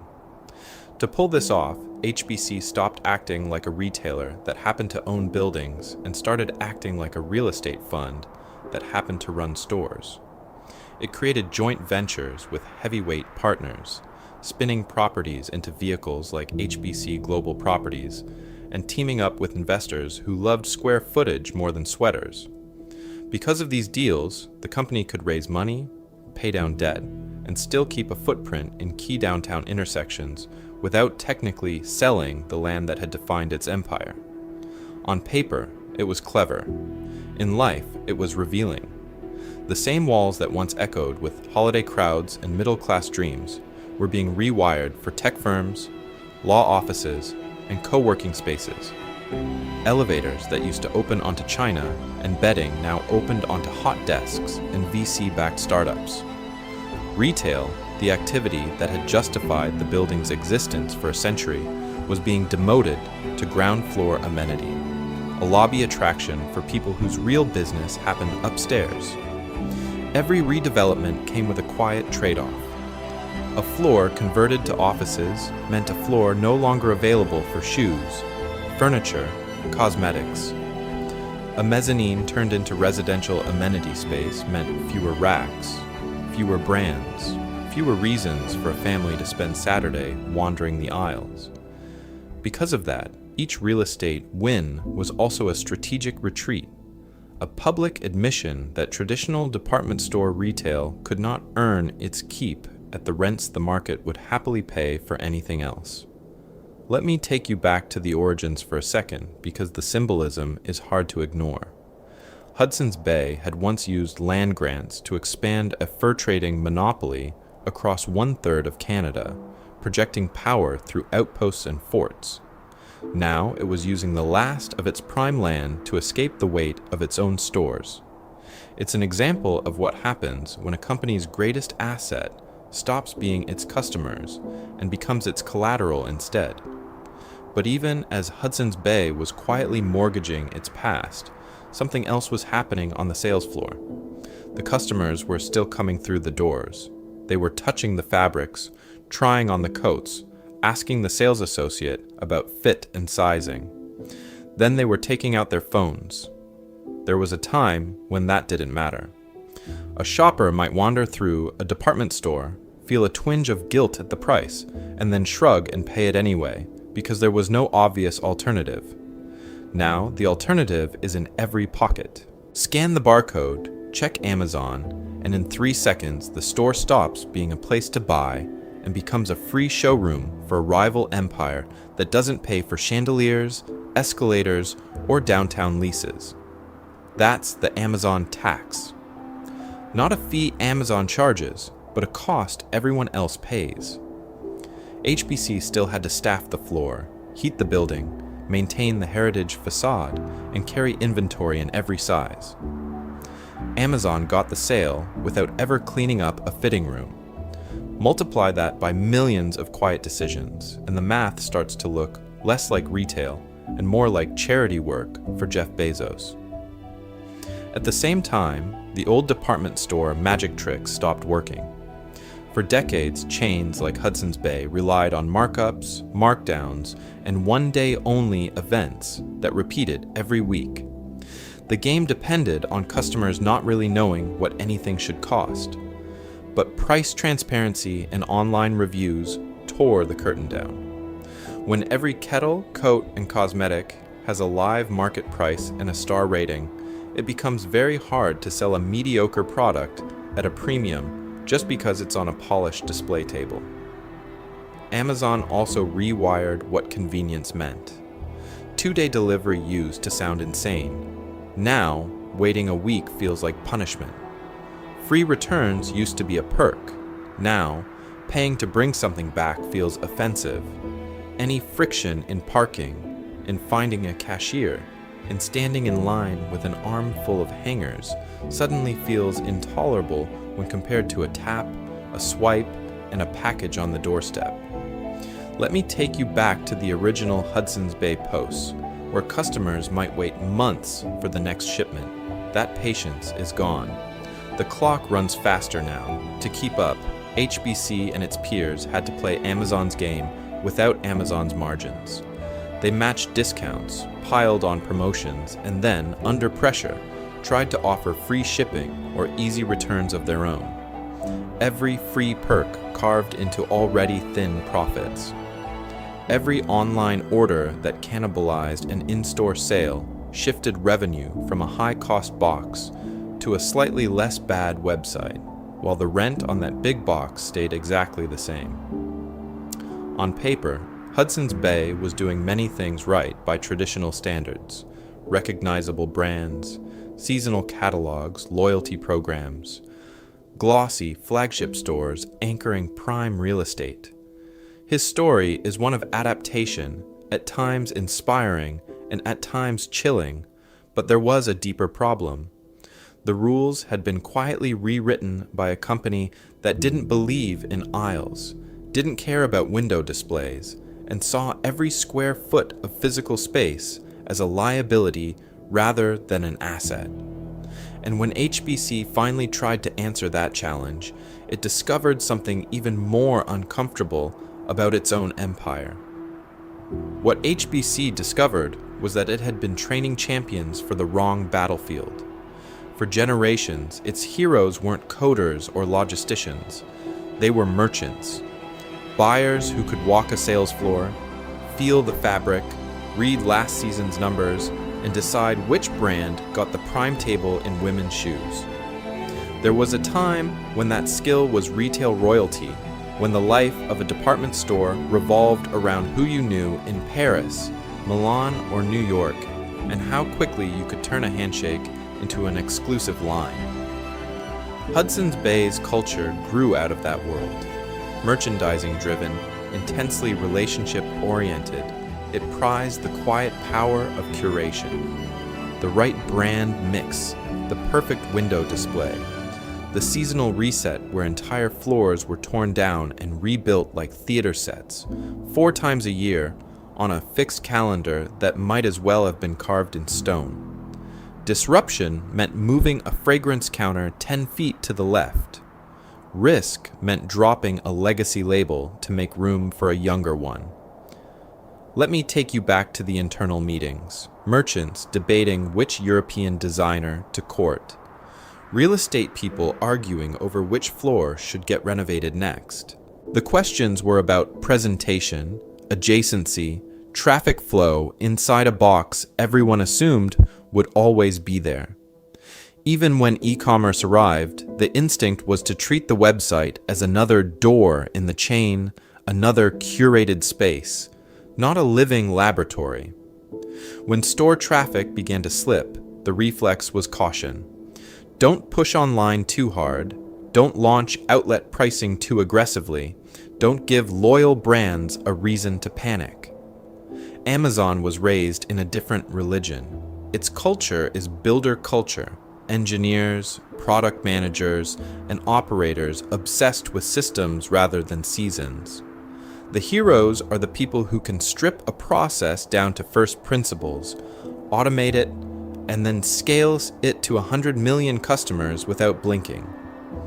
Instead of asking which handbag gets the front table, they ask, how many milliseconds can be shaved off the checkout page, and which warehouse robot layout cuts 5 cents off every shipment. Because of that, Amazon handles risk like a laboratory handles broken glass. Expected, contained, valuable. It is willing to launch a product that might fail, kill a category that once made money, even cannibalize its own empire if that means gaining data, loyalty, or leverage. Free shipping that destroys margins. Prime Video that doesn't quite pay off. AWS built for an internal need that becomes a global utility. It's an example of what happens when risk is treated as a portfolio, not a threat. HBC, by contrast, tied most major decisions to the drumbeat of store resets and annual budgets. Committees, sign-offs, vendor negotiations, visual mock-ups. Change moved at the speed of carpet installation. Amazon moved at the speed of code deploys. While one side debated fall versus spring, the other pushed 10 experiments into production before lunch. His story is one of cultural inertia meeting cultural acceleration, at times inspiring and at times chilling in what it reveals about power. And in a world where the battlefield shifted from the sales floor to the server rack, from the mannequin to the algorithm, which culture was really built to survive the next shock? In another timeline, Hudson's Bay is not a cautionary tale. It is the spine of Canadian e-commerce, the quiet network behind half the parcels on your doorstep, the empire that survived Amazon by becoming something even colder and more efficient.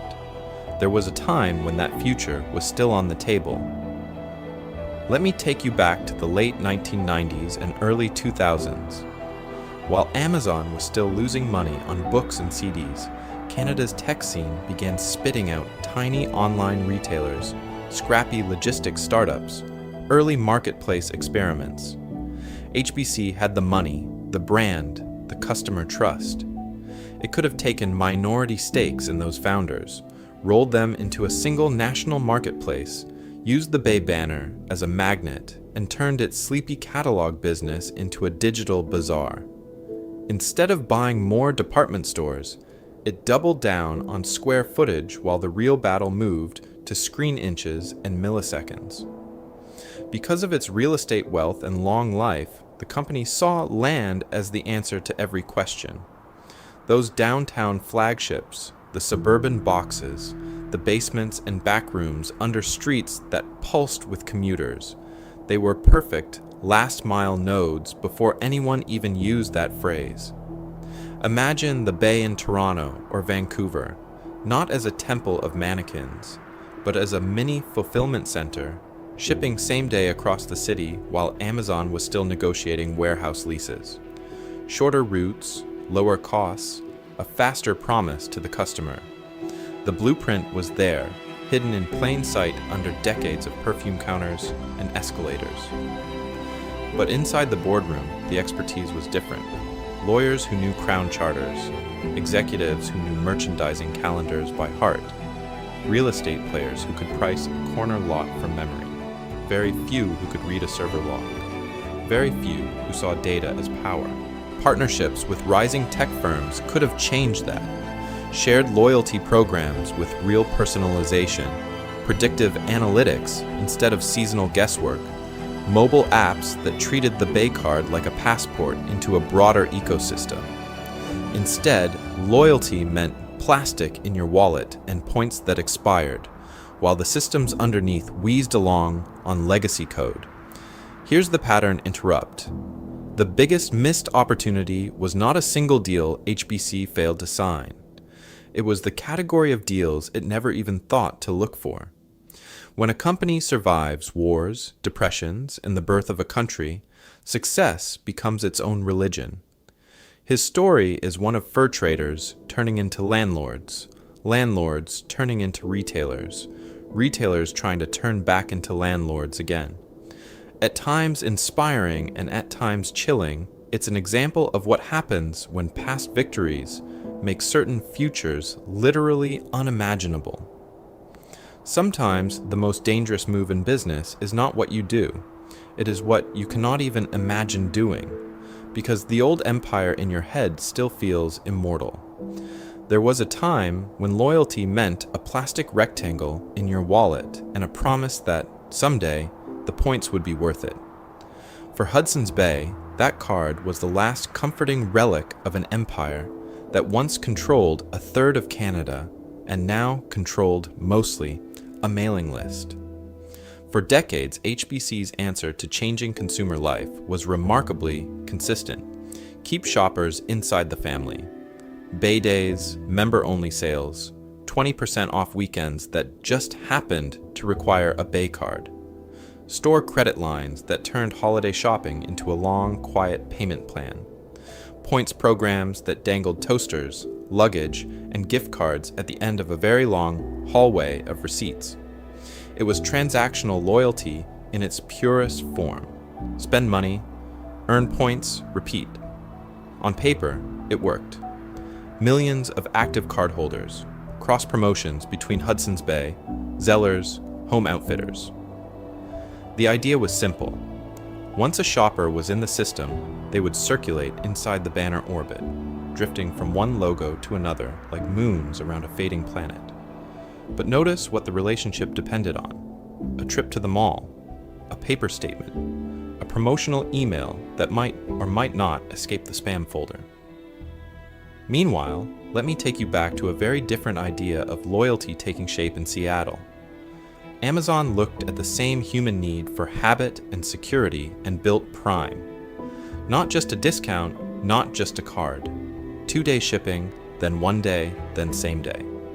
Video streaming with prestige shows, music, cloud storage, reading, all bundled into a single subscription that lived on your phone, your TV, your laptop, and eventually your front door. This was embedded loyalty. Prime did not wait politely for a weekend sale. It sat inside daily life. The more a family used it to watch movies, listen to music, and reorder detergent at midnight, the more canceling Prime felt like amputating part of the household routine, not just losing free shipping. It's an example of what happens when a company stops thinking in aisles and starts thinking in habits. Because Amazon controlled the ecosystem, every touchpoint generated data. Search history, watch history, purchase timing, even which neighborhood suddenly loved air fryers. That data loop made recommendations sharper, prices more dynamic, logistics more ruthless. Hudson's Bay, by contrast, saw a customer when a card was swiped or a coupon was scanned. A snapshot, not a life. His story is one of brutal efficiency. HBC's story here is one of polite distance. One empire plugged into 1 million micro moments a day. The other waiting on the 4th floor of a mall, hoping the escalator still brought enough people up. And in a world where loyalty is a habit, not a card, where the real battle is for screen time and subscriptions, how much room is left for a brand that still lives mostly in square footage and sale days? Hold that question, because the next move Hudson's Bay makes will show just how dangerous that gap can become. There was a time when owning land was the cheat code of capitalism. If a company could control the river mouths, the portage routes, the forts along the ice and timber, it controlled the money. Hudson's Bay didn't just play that game, it wrote the rulebook. Let me take you back to the 18th century. HBC held royal rights over Rupert's Land, a territory so huge it swallowed rivers, forests, and futures in one bite. Traders moved where the company allowed them to move. Indigenous nations who wanted European goods came to HBC posts on HBC terms. Geography was the gate, and the Bay held the keys. His story is one of maps as weapons, shorelines as toll booths, and winter as a silent ally against rivals who couldn't survive the cold. For 2 centuries, that physical empire translated neatly into retail. Those old trading posts became town centers, then department stores, then anchors in the best downtown corners and suburban malls. Owning the corner of Main and everything felt as safe as owning gold. When a family wanted to step out of poverty into a middle-class life, they walked through those revolving doors, climbed those escalators, and bought into the dream one appliance and one winter coat at a time. Then the internet quietly flipped the board. The most valuable land was no longer measured in square kilometers, but in pixels. Search rankings, homepage banners, app icons on a crowded phone screen, the top slot in a customer's also bought carousel. Amazon grabbed that land the way HBC once grabbed rivers and bays, by moving first, moving fast, and never apologizing. It controlled the routes from desire to purchase with one-click checkouts, Prime memberships, and algorithms that never slept. Hudson's Bay, meanwhile, was still rich in the old way. Downtown flagships the size of airplane hangars. A 600,000 square foot palace in a city core that once guaranteed traffic and prestige. On a balance sheet, those buildings looked like wealth. In a borderless market, they started to look like anchors. It is easier to spin up a new server farm than to shut down a national landmark without protests, petitions, and a mayor on the evening news demanding answers. Because of that weight, the company moved slowly. Leadership knew the numbers. They saw empty floors, shrinking margins, the quiet of a Tuesday afternoon in a store built for Christmas Eve. Yet those addresses were symbols. They were the life story of the brand etched in stone and terracotta. Walking away felt like tearing down a family home, even when the roof leaked and the neighborhood had moved online. At times inspiring and at times chilling, It's an example of what happens when yesterday's greatest advantage becomes today's heaviest burden. The company that once used geography as its sword and shield now found that same geography hardening into armor too heavy to move, and the enemy it faced didn't need to cross a single border to strike next. But geography wasn't the only thing hardening. The entire idea of what a store was supposed to be was quietly melting and reforming, and Hudson's Bay barely noticed until the floor was gone beneath its feet. There was a time when a store's job was simple: hold as much product as possible, in as many sizes as possible, as close to as many people as possible. Shelves, racks, inventory, cash registers. The building was a warehouse with nicer lighting. Money changed hands at the counter, and that was the story. But while HBC was still measuring success in square footage and SKUs, a new model slipped in through the side door. Let me take you back to the moment when brands began treating their locations less like storage units and more like movie sets. Digitally native companies that started life on a screen opened tiny, carefully edited spaces in big cities. Glossier turned showrooms into Instagram backdrops, where the lighting, the mirrors, even the sinks were content. Warby Parker used small shops as try-on theaters, not stock rooms, shipping most glasses from centralized hubs. Lululemon hosted yoga classes, runs, and workshops, using the store as a community hub that sold a lifestyle first and leggings second. In this world, the real warehouse lived elsewhere, hidden in logistics networks and fulfillment centers.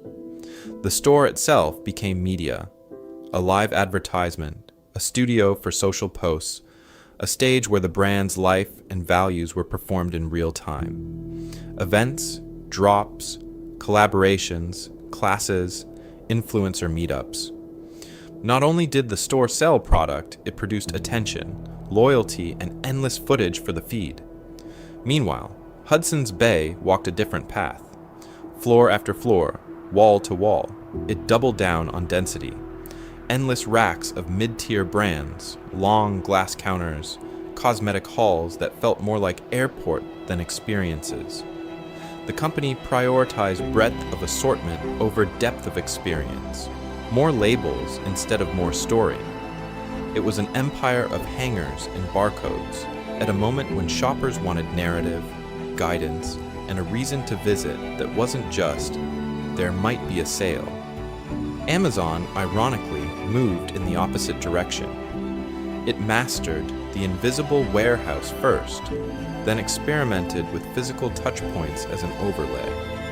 Amazon Go stores use cameras and sensors to turn checkout into a magic trick. 4-star locations curated only well-rated items, turning ratings data into a physical display. Whole Foods became a testbed for app integrations, prime discounts, and delivery hybrids. The store was no longer the center of the transaction. It was a convenient checkpoint in a journey that began on a phone. Here's the pattern interrupt. Hudson's Bay didn't lose because it was too physical. It lost because it was physical in the wrong way.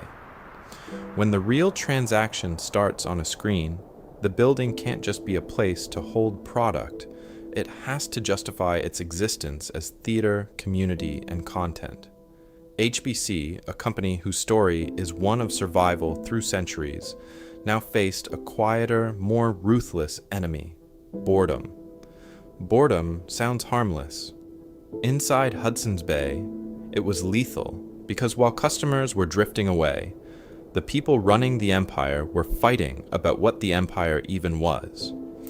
That there was a time when the answer seemed obvious. It was a retailer, full stop. On one side of the boardroom table sat the merchants and store operators, people whose whole life was built around sales per square foot, holiday promotions, and whether the new handbag line would finally move. Their world was weekly flyers, markdown calendars, and squeezing one more season out of aging fixtures. Across from them sat a very different tribe, the real estate executives. To them, the stores were not cathedrals of commerce. They were financial instruments. Flagship locations in downtown Toronto or Montreal weren't just places to sell coats. They were billion-dollar assets to be refinanced, spun off, or used as collateral. When they looked at a store, they saw cap rates, air rights, and redevelopment potential. Then, huddled at the end of the table or down the hall in a glass-walled lab, a new group appeared, the digital and tech teams. They talked about data, omnichannel, and cloud infrastructure. They wanted warehouse automation, better search, buy online, pick up in store that actually worked. They were asking for money not to repaint a wall, but to rebuild the invisible plumbing under the entire company. Here is where the quiet war began, because budgets, attention, and executive patience tend to flow toward the most visible pain. A leaking roof, a union negotiation, a lease coming up for renewal at a historic building that could be sold for hundreds of millions. It is an example of what happens when the urgent always beats the important. Store renovations got approved, lease negotiations ate up calendar time, while long-term digital infrastructure sat on PowerPoint slides. In meeting after meeting, the same question returned with different disguises. Should Hudson's Bay double down on retail and pour money into making the stores feel alive again? Should it unlock the wealth trapped in its properties by spinning them into separate real estate vehicles? Or should it gamble on bold tech partnerships and acquisitions, trying to bolt a modern engine onto a 17th century chassis? On paper, leaders spoke the language of innovation. Press releases promised reinvention, omni-channel transformation, a new digital future. But inside the organizational chart, the past still held the power. Incentive plans rewarded short-term EBITDA, same-store sales, and real estate deals closing on time. Few bonuses depended on 5-year digital adoption curves. When a manager's mortgage depends on this quarter's numbers, the safest move is to protect the old model, not burn it down. Let me take you back to the core tension. Retail wanted traffic, real estate wanted yield, digital wanted patience. All three pulled from the same limited pool of money and attention. And while they argued, Amazon marched forward with one mission, one chart, one set of incentives. So here's the cliff. When a company cannot even agree on what business it is in, how can it possibly win a war against a rival that is ruthlessly clear about its own? There was a time when Hudson's Bay didn't just know what business it was in, it believed it owned the map. Now, with Amazon defining the battlefield and HBC arguing with itself, the retreat began quietly, almost politely, one banner at a time. The first big public signal came in the United States. Lord & Taylor, once the Grand Dame of Fifth Avenue, had been HBC's big American bet. Instead, it became the first sacrifice. In 2019, after years of falling sales and failed reinventions, HBC sold Lord & Taylor to a clothing rental startup for just over $100 million. Not only was that a fraction of what the brand had once been worth, it was less than some of the real estate it sat on.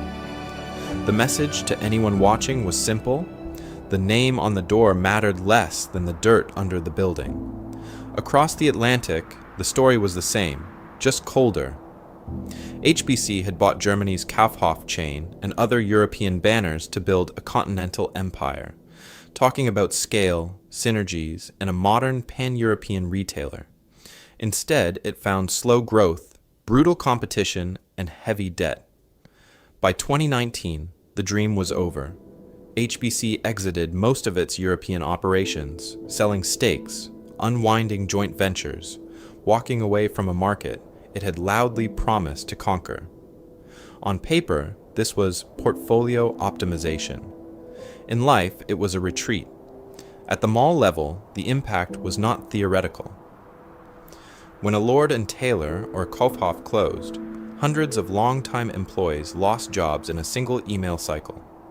People who had spent 20, 30, even 40 years under fluorescent lights, learning regulars by name, were told their store was gone because a spreadsheet said so. Downtown cores lost anchor tenants that had pulled foot traffic for generations. Smaller retailers, already on the edge, saw sales fall when the big box at the end of the corridor went dark. Malls scrambled to fill enormous empty shelves that had once housed fashion shows, Santa photos, and back-to-school rituals. Some tried food halls, gyms, even co-working spaces. Others simply papered over the glass and hoped. It's an example of what happens when a legacy chain is both too large to pivot quickly and too slow to keep its promise to the communities that grew up around it. Inside HBC, these moves were framed as strategic focus, shedding non-core assets to strengthen the core Canadian banners and the real estate portfolio. To executives, the closures were the delayed result of years of structural pressure, e-commerce, wage costs, the brutal math of underperforming square footage. To customers, they felt sudden, even rude, as if a family member had slipped out of town without saying goodbye. Let me take you back to that contrast, because it reveals the deeper tension. On earnings calls, leaders talked about right-sizing the fleet, unlocking value, and capital recycling. On the ground, security guards locked doors early, liquidation banners screamed 70% off, and people posed for final photos under logos that had defined their childhoods. His story is one of power and wealth. HBC's late-stage story is one of absence. Piece by piece, the retail empire that once mapped a continent was being dismantled. Yet the corporate shell and its real estate remained stubbornly alive, waiting to be used for something else entirely. What rose from that shell is not the Hudson's Bay that once ruled rivers and forests. It's a quieter creature, private, fragmented, and constantly explaining what it actually is now. After years on the stock market, HBC was finally taken private in 2020, pulled off the public stage by its governor Richard Baker and a group of investors. On paper, the empire looks smaller and stranger. A handful of retail banners remain: Hudson's Bay in Canada, Saks Fifth Avenue, and Saks off Fifth, as sister brands, some outlets, some websites. Wrapped around them is something far less romantic: a web of holding companies, joint ventures, and real estate entities that control billions in property from Toronto to Manhattan. There was a time when the company's power came from exclusive rights to a continent. Today, the leverage comes from air rights, redevelopment plans, and negotiations with city planners.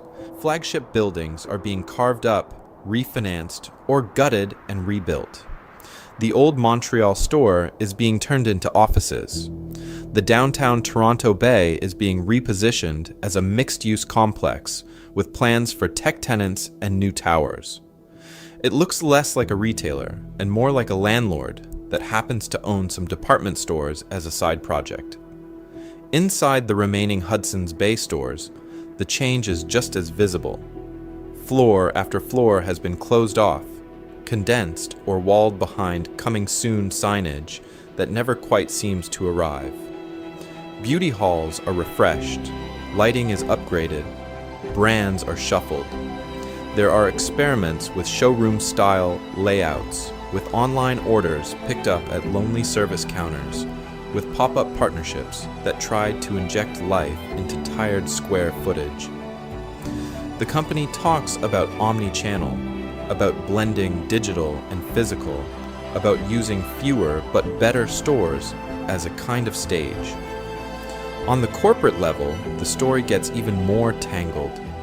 Saks.com was split from the physical Saks stores into a separate digital company. Hudson's Bay has its own e-commerce push. There are loyalty programs, data initiatives, and talk of platforms rather than just shops. Officially, the pitch is that this is a modern portfolio. Luxury here, value there, real estate underneath, technology on top. His story is one of power and wealth. HBC's new story is one of layers. But the question hanging over all of it is simple and ruthless. Is retail still the engine, or has it become a costume? When the most valuable assets are leases, land, and redevelopment rights, the stores can start to look like elaborate branding for a property and investment machine. And yet, walk past a Bay store, and the pattern is familiar. The crest, the name, the green, red, yellow, blue stripes. Let me take you back to the fur brigades and trading posts those colors once represented. Now, they front a private conglomerate of landlords, websites, and financial structures. The logo survived. The legend survived. The nation-shaping company behind it did not. It's an example of what happens when a symbol outlives the empire that created it. There was a time when being the store was enough. Own the street corner, own the customer, own the money. Hudson's Bay lived that life for centuries. Then a company arrived that didn't really want the corner at all. It wanted the road, the warehouse, the server, and finally the invisible rails underneath everyone else's business. Let me take you back to when Amazon looked like just another online bookstore with a quirky founder and a funny name. While legacy retailers measured success in square feet, Amazon quietly measured it in servers, fulfillment centers, and delivery routes. It was already writing a different story, not just selling things, but building the pipes through which other people would sell, ship, and even compute. Because Amazon poured money into logistics, robotics, and data, something strange happened. Its warehouses became so efficient, its delivery network so dense, that it could rent that power out. Third-party sellers began using fulfillment by Amazon, handing over their inventory so Amazon could store it, pack it, ship it, and handle returns. Not only was Amazon a retailer, it was suddenly the outsourced back office for hundreds of thousands of merchants who could never afford that empire of trucks, planes, and sortation centers on their own. At the same time, a side project turned into a different kind of empire. Amazon Web Services started as a way to run Amazon's own website. Then it began selling spare capacity. Then it stopped being spare.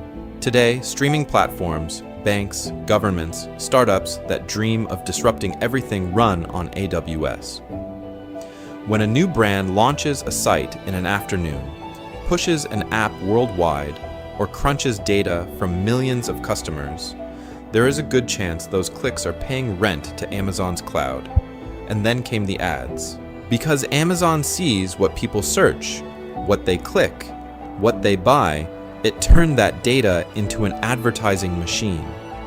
Brands now bid for placement in the search results, pay to appear on product pages, fight for a few pixels of attention inside the very store that is also their competitor. It's an example of what happens when the mall owner, the landlord, the cashier, and the billboard company all merge into one. The irony is almost gentle in its cruelty. Retailers that once dismissed Amazon as a niche website now depend on it. They sell on its marketplace, rely on its fulfillment network, stream their shows over its servers, and spend their ad budgets inside its walls. Because of that dependence, every new seller, every new campaign, every new app makes Amazon harder to dislodge. Hudson's Bay followed the opposite arc. It began as infrastructure, a fur-trading grid of forts, rivers, and supply lines that underpinned an entire colonial economy. Over time, it shrank into a chain of department stores, then into a portfolio of urban real estate, then into a niche player renting out pieces of the market it once ruled. Amazon started as a store and became the infrastructure. HBC started as the infrastructure and ended up as a store. So if HBC was the backbone of one economic era, and Amazon has quietly become the backbone of this one, the real question isn't who sells more coats. It's what happens to a country, to whole industries, when its new backbone belongs to a single company, and what breaks first when that spine is finally tested. Because when a spine holds up an entire economy, the next question is simple and uncomfortable. Who gave it that job in the first place? There was a time when monopolies were not accidents of market share. They were signatures on parchment. Let me take you back to 1670. A king in London, presiding over an empire that ran on silver and fur, granted a private company control over Rupert's land, millions of square kilometers, rivers, forests, trade routes, and every beaver in between. No election, no public hearing, just a royal charter that said, in effect, this piece of the world now belongs to Hudson's Bay. That document didn't just give HBC a business, it gave it government. The company could build forts, set prices, make treaties, enforce rules. It could decide who traded, who traveled, and who was pushed aside. Indigenous nations found their economies rewired overnight, their lives now flowing through company posts, company credit, company priorities. When one gate controls the only road, every traveler pays. Fast forward 3.5 centuries, and no king signs Amazon's paperwork. There is no charter, no map with a neat red outline. Yet through scale, network effects, and relentless reinvestment, the company quietly recreated something very familiar. Not by decree, but by default. Cheap capital, prime, one-click checkout, fulfillment centers that redraw the geography of warehouses and highways. Each decision looked rational, efficient, at times inspiring, and at times chilling, until one day, half of online shopping in some markets ran through a single platform. HBC's monopoly extracted furs and dictated who could profit from a continent's resources. Amazon's de facto dominance extracts something more abstract but just as valuable: labor time measured in scanned packages per hour, small business margins shaved by fees and ad spend, oceans of behavioral data captured with every search and scroll. Because of that quiet extraction, whole categories of independent retailers vanish, warehouses become pressure cookers, and a handful of executives can tweak algorithms that shape what millions of families see, buy, and even believe is available. His story is one of kings and charters. Amazon's is one of servers and stock options. Different costume, same pattern. Societies hand critical infrastructure to private corporations, trade routes, retail distribution, cloud computing, payments, because it feels cheaper, faster, easier than building it publicly. Then, when those corporations grow too large, too central, too ruthless to ignore, the same societies scramble to regulate, to tax, to break them up, discovering that the leverage was given away decades earlier. It's an example of what happens when convenience today silently mortgages power tomorrow. The names change, the technology changes, the uniforms change from wool coats to warehouse vests, but the question doesn't. How much power over everyday life is a country willing to hand to a single company? And what exactly is the plan when that company finally decides to say no? There was a time when surviving a war, a famine, or a financial crash was the ultimate stress test for a company. Hudson's Bay passed all of those. It outlived kings, revolutions, and the birth of entire nations. That kind of longevity creates a dangerous illusion. If the empire can survive cannon fire and depressions, how bad can a website really be? Because of that history, every new threat looked like another storm to ride out, not a new climate. When Amazon arrived, HBC treated it as one more competitor to outdiscount at Christmas, not a system that rewrote what customers expected from price, speed, and convenience. Past survival became a story the company told itself, a comforting family legend that made radical change feel unnecessary and even disrespectful to the ancestors who had worn the wool coats and flown the famous banners. Instead of a clean break, the company chose incrementalism, a loyalty app here, a refreshed logo there, some online ordering duct-taped onto a store network designed for weekend browsing, not next-day delivery. Meanwhile, Amazon was not tweaking. It was rebuilding the entire value chain. Warehouses, planes, data centers, algorithms, Prime. One side added features, the other side rewrote physics, or at least made two-day shipping feel that way. This is where identity becomes a trap. For centuries, HBC had been a trader, then a department store, then a mall anchor.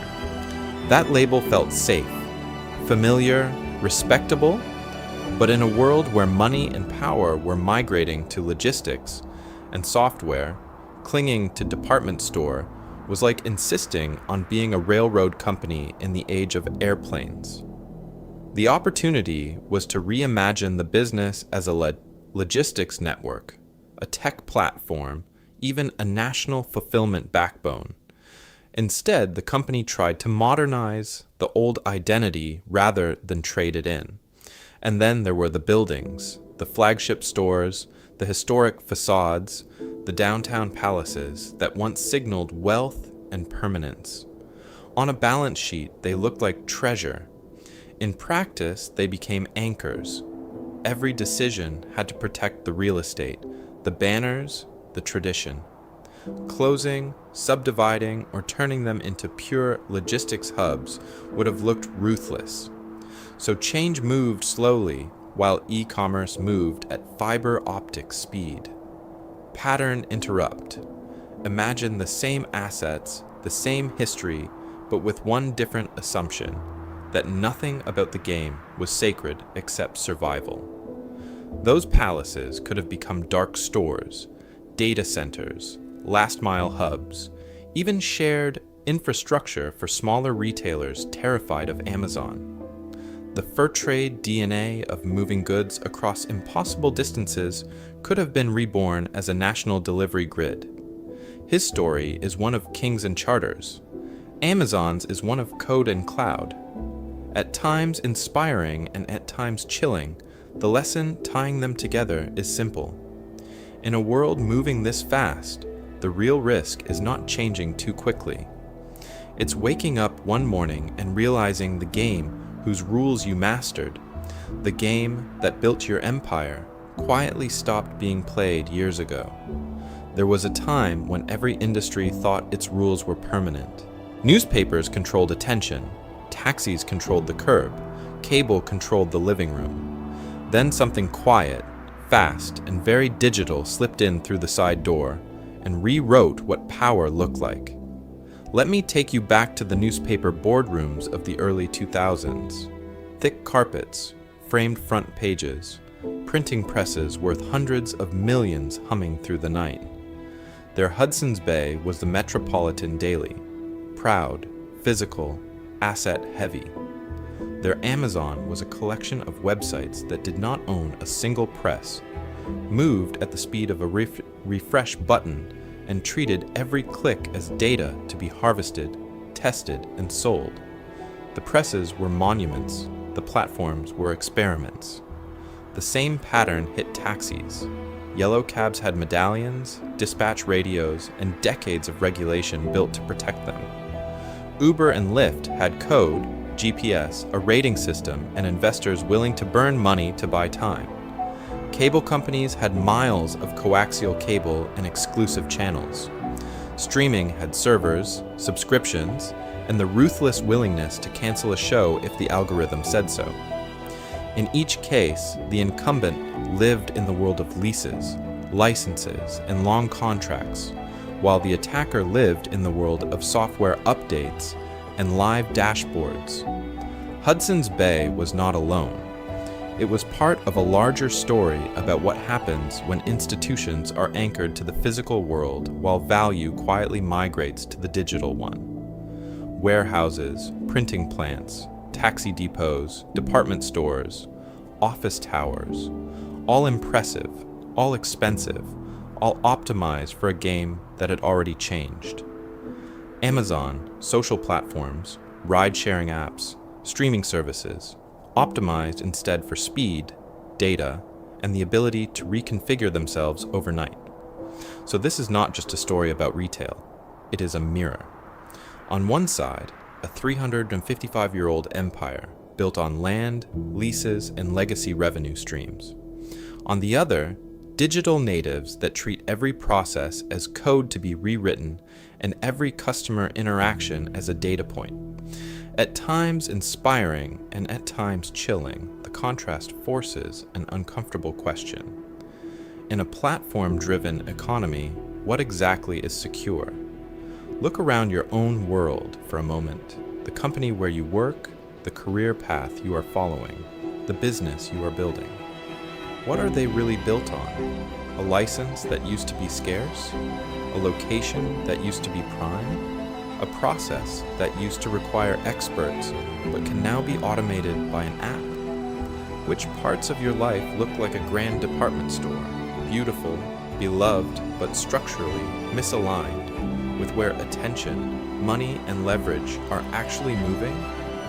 Because if a company that outlived kings, countries, recessions, and revolutions can misread the future, what makes anyone so sure they are seeing theirs clearly? And when the next Amazon moment hits your world, will you recognize it as an opportunity to reinvent or as the beginning of the end? So let me take you back to that first image. A company older than the country it helped create. A fur-trading empire that once decided where maps ended, where borders bent, where King's signature stopped, and Hudson's Bay's warehouses began. It survived regime changes, frontier wars, collapsing commodity cycles, and the birth of a nation. Yet when the real test arrived, it was not an invading army or a rival crown. It was free shipping and 2-day delivery. There was a time when a royal charter from Charles II was the ultimate moat. In 1670, that single sheet of parchment handed Hudson's Bay a monopoly over Rupert's Land, millions of square kilometers traded as casually as a line item in a ledger. From lonely wooden forts to vast supply chains of pelts, guns, and credit, its story is one of money turning into power, and power turning into territory. For nearly 2 centuries, if life in the North American interior wanted manufactured goods, it went through the bay. Then the frontier closed, and another world opened. Railroads, cities, and a growing middle-class family culture pulled HBC off the rivers and into the streets. The fur monopoly gave way to department stores, window displays, and Christmas parades. The company that once priced beaver pelts now priced dresses and dishware. Behind the counters, though, the same logic held: control the channel, own the relationship, harvest the wealth. By the late 20th century, that relationship had shifted again. The Bay's real fortune was no longer in furs or fashion, but in floor space. Flagship buildings in the hearts of cities quietly became balance sheet trophies. The empire that once measured its reach in millions of acres now measured it in millions of square feet. And while money poured into real estate deals and leveraged buyouts, digital got the leftovers. Clunky websites, underfunded logistics, a late, hesitant move into e-commerce. Meanwhile, Amazon moved with a completely different rhythm. Warehouses instead of window displays, data instead of foot traffic, Prime instead of loyalty points. It rewired expectations, 2-day delivery, then 1 day, then same day. Free shipping as default, infinite selection as baseline. It's an example of what happens when an organization builds its entire life around speed, software, and scale. Next to that, Hudson's Bay began to look strangely fragile. A company that once drew borders on maps reduced to optimizing which stores to close, which floors to lease, which heritage building to redevelop, just to stay afloat. At times inspiring and at times chilling, the contrast is hard to ignore.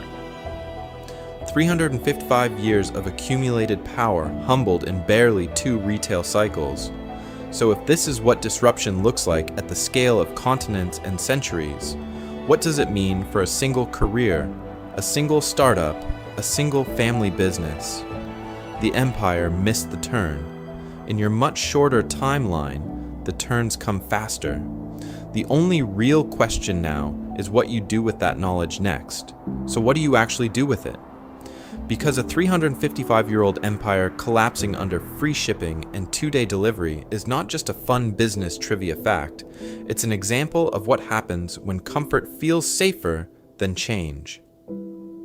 Start with this: embrace discomfort early. Hudson's Bay waited for e-commerce to be proven, then tried to bolt it onto a 19th century machine. Amazon did the opposite. It burned money on warehouses, data centers, and Prime long before they made sense on a quarterly report. The lesson for any career or company is blunt. If a new technology threatens your current success, that is exactly the one you should be quietly experimenting with.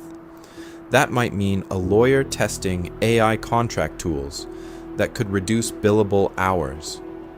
A professor building online courses that might cannibalize lecture halls. A local store owner learning how to live stream sales from a phone. The point is not to bet the family house on every fad. The point is to buy cheap options on possible futures while the risk feels uncomfortably high and the upside still belongs to the early movers. Next, practice identity, agility. There was a time when Hudson's Bay could say, "We are fur traders," then, "We are department stores," and the world politely waited while it adjusted. That time is gone. Define your mission by the customer problem, not the format. Amazon is not a website that sells books. It is a system that gets people what they want with minimal friction. That identity can jump from retail to cloud to media to healthcare without breaking. So ask brutally, are you a newspaper or are you helping people understand their world? Are you a university or are you turning potential into competence and credentials? Once the problem is clear, the format becomes negotiable. That is where survival lives. Then rethink your assets. Hudson's Bay believed its flagship buildings were a fortress. In the Amazon era, they became stone anchors. Every industry has its own marble palace, offices that signal prestige more than productivity, legacy processes that protect someone's status more than the customer, degrees that function as decor rather than tools. The question is simple: does this asset increase speed, insight, or trust? If not, it is probably a very expensive comfort object. Underneath all of this sits one quiet superpower: digital literacy and data fluency. Hudson's Bay once ruled a continent with ledgers, canoes, and seasonal reports. Amazon rules expectations with real-time dashboards, A/B tests, and machine learning. In any field now, decisions made on tradition alone are just well-dressed guesses. Learn to read the numbers, question them, and run small experiments that update them. And here is the pattern interrupt. In a volatile world, the most conservative move is often the boldest one. Maintaining the old store, the old role, the old process feels safe until the ground moves and standing still turns into a free fall. His story is one of poverty to wealth. Hudson's Bay is one of wealth to irrelevance. The difference is who treated motion as the default. So as the next wave approaches, AI, new platforms, new expectations, the real risk is not moving too fast. It is assuming you have 355 years to figure it out. There was a time when Hudson's Bay felt less like a company and more like geography. Its crest sat on maps, its posts marked the edge of the known world, its department stores anchored the center of Canadian cities. For generations, entire families grew up assuming that the Bay had always been there and always would be, like winter or taxes. Yet now, that same empire is a case study, a slide deck, a thumbnail on a YouTube video about how wealth evaporates when power stops paying attention. The Royal Charter from 1670, the control over Rupert's Land, the fur brigades and frontier forts have been compressed into a few lines in business school notes about legacy assets and missed digital transformation. At times inspiring and at times chilling, the distance between owning a continent and closing a flagship is only a few strategic cycles. So let me take you back to the present, where Amazon wears the same aura of inevitability that Hudson's Bay once did. Not only does it dominate e-commerce, it shapes logistics, cloud computing, advertising, even how fast a package is allowed to arrive before customers get impatient. Prime Day moves more money than some holidays. Warehouses, data centers, delivery networks form a kind of invisible Hudson's Bay map over today's world. Because of that dominance, it is tempting to treat Amazon as permanent. The rails of the internet run through it. The habits of daily life bend around it. The language of convenience is written in its checkout flow. But if 355 years of history say anything, it is this. Permanence is just what power looks like right before the next disruption. One day, a professor will stand in front of a class and explain how Amazon too missed the thing after 2-day shipping. Every era has its Hudson's Bays and its Amazons. Institutions that define the rules, write the contracts, draw the borders on the economic map. And every era has upstarts that quietly rewrite those rules by changing what people expect, from fur to fashion, from malls to free shipping, from free shipping to something that has not been named yet. It's an example of what happens when technology moves faster than the stories companies tell about themselves. That is where the audience enters the story. Not just as shoppers clicking buy now, but as workers choosing careers, founders choosing business models, voters choosing which monopolies to tolerate. Money is a vote, attention is a vote, talent is a vote. Together, they decide which empires are extended and which are gently, ruthlessly retired. So the question is not just who wins this round of retail. The question is which systems deserve to survive the next round of change. Don't just watch empires rise and fall like distant history. Decide which side of the next ledger you want to be on and start acting like it now. So before the story moves on to what happens next to this 355-year-old empire, the lens turns on the viewer. Because money, power, and prestige are never just corporate problems. They quietly shape personal systems too. Somewhere in your life there is a private Hudson's Bay. Impressive, established, and quietly misaligned with where the world is going. There was a time when owning the biggest building on the best street guaranteed survival. Today, a teenager with a Shopify account and a TikTok can siphon customers out from under a marble atrium. So start here. Pick one area of your life or work that feels like a grand department store. Maybe it is a career that runs on old credentials, a business that runs on foot traffic, a creative project that still waits for gatekeepers. It looks solid from the outside, but the line at the register is getting shorter. Now, let me take you back to how Hudson's Bay thought about itself. For centuries, value meant fur, land, and royal charters. Later, it meant anchors in every mall, long leases, and real estate worth billions. The assumptions were simple. People come to you, location is destiny, scale protects you. Do a quiet audit of your own version of that. How does value get created? How do people find you? What assets do you lean on as if they can never be disrupted? Then ask the uncomfortable question, what would an Amazon do to this?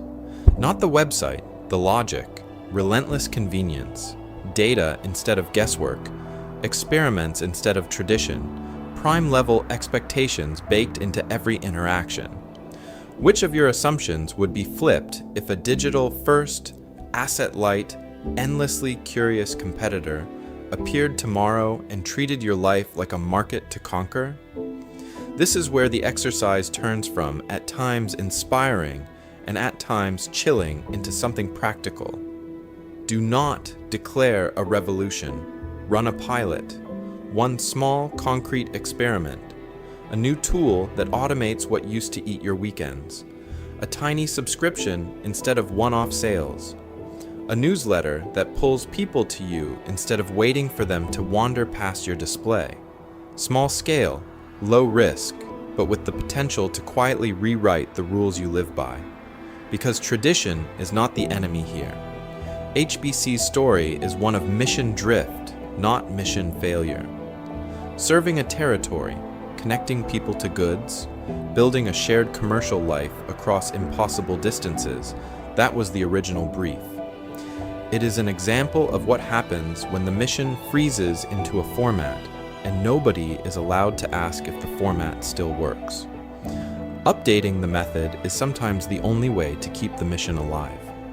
So the real cliffhanger now is not whether Hudson's Bay survives the next restructuring. It is whether the viewer runs this audit and actually changes something. When the next empire falls, the only question will be whose assumptions quietly fell with it, and whose were already being replaced. So let's pull the camera back one last time. There was a time when a signature on a royal charter could hand a company control over 1/3 of a continent. Hudson's Bay went from frozen rivers and beaver pelts to warehouse shelves and wedding registries. From a fur trading monopoly that answered to a king, to a national department store that answered to quarterly earnings. It survived wars, revolutions, the birth of Canada, the death of the British Empire, and wave after wave of new competitors. But it could not survive free shipping, 2-day delivery, and a rival that treated servers and conveyor belts as the new railroads and rivers. Because power that is inherited instead of re-earned will always leak away, Hudson's Bay found itself slowly eclipsed by a digital logistics empire. Amazon did not ask for a charter. It built data centers, fulfillment hubs, last-mile routes, recommendation engines. It turned customer expectations into a weapon. Faster, cheaper, more convenient, everywhere at once. While one company debated carpet colors and flagship renovations, the other quietly rewrote what shopping meant. Let me take you back to the Ark in one sweep. A handful of investors in London bet on fur and geography, and for centuries the money flowed through frozen posts where pelts were counted like gold. Then railways, cities, and a rising middle class shifted the action indoors, into bright department stores, where the Bay became part of family life, from school clothes to holiday sales. Finally, the web arrived, and the center of gravity moved again, into search bars, recommendation carousels, and subscription programs that turn loyalty into a monthly habit. His story is one of relentless adaptation. Hudson's Bay's is one of adaptation that paused just a little too long. That pause is where power drained away. It's an example of what happens when a company keeps the mission, but refuses to rebuild the machine, when the logo persists, but the logistics fall behind. So if this story of fur, fashion, and fulfillment centers made you rethink how power actually works, do not let it end here. Subscribe for more deep dive narratives into how institutions rise, dominate, and fall in the face of new technology and new economics. Every empire in this series will look invincible in Act 1 and strangely fragile by the final scene. Share this video with someone working inside a legacy institution, a bank, a university, a retailer, a media company, as a quiet opening move for a louder conversation. Not as an insult, but as a mirror. Because the question is never just what will happen to Hudson's Bay. It is what will happen to every organization that still thinks the old landscape is coming back.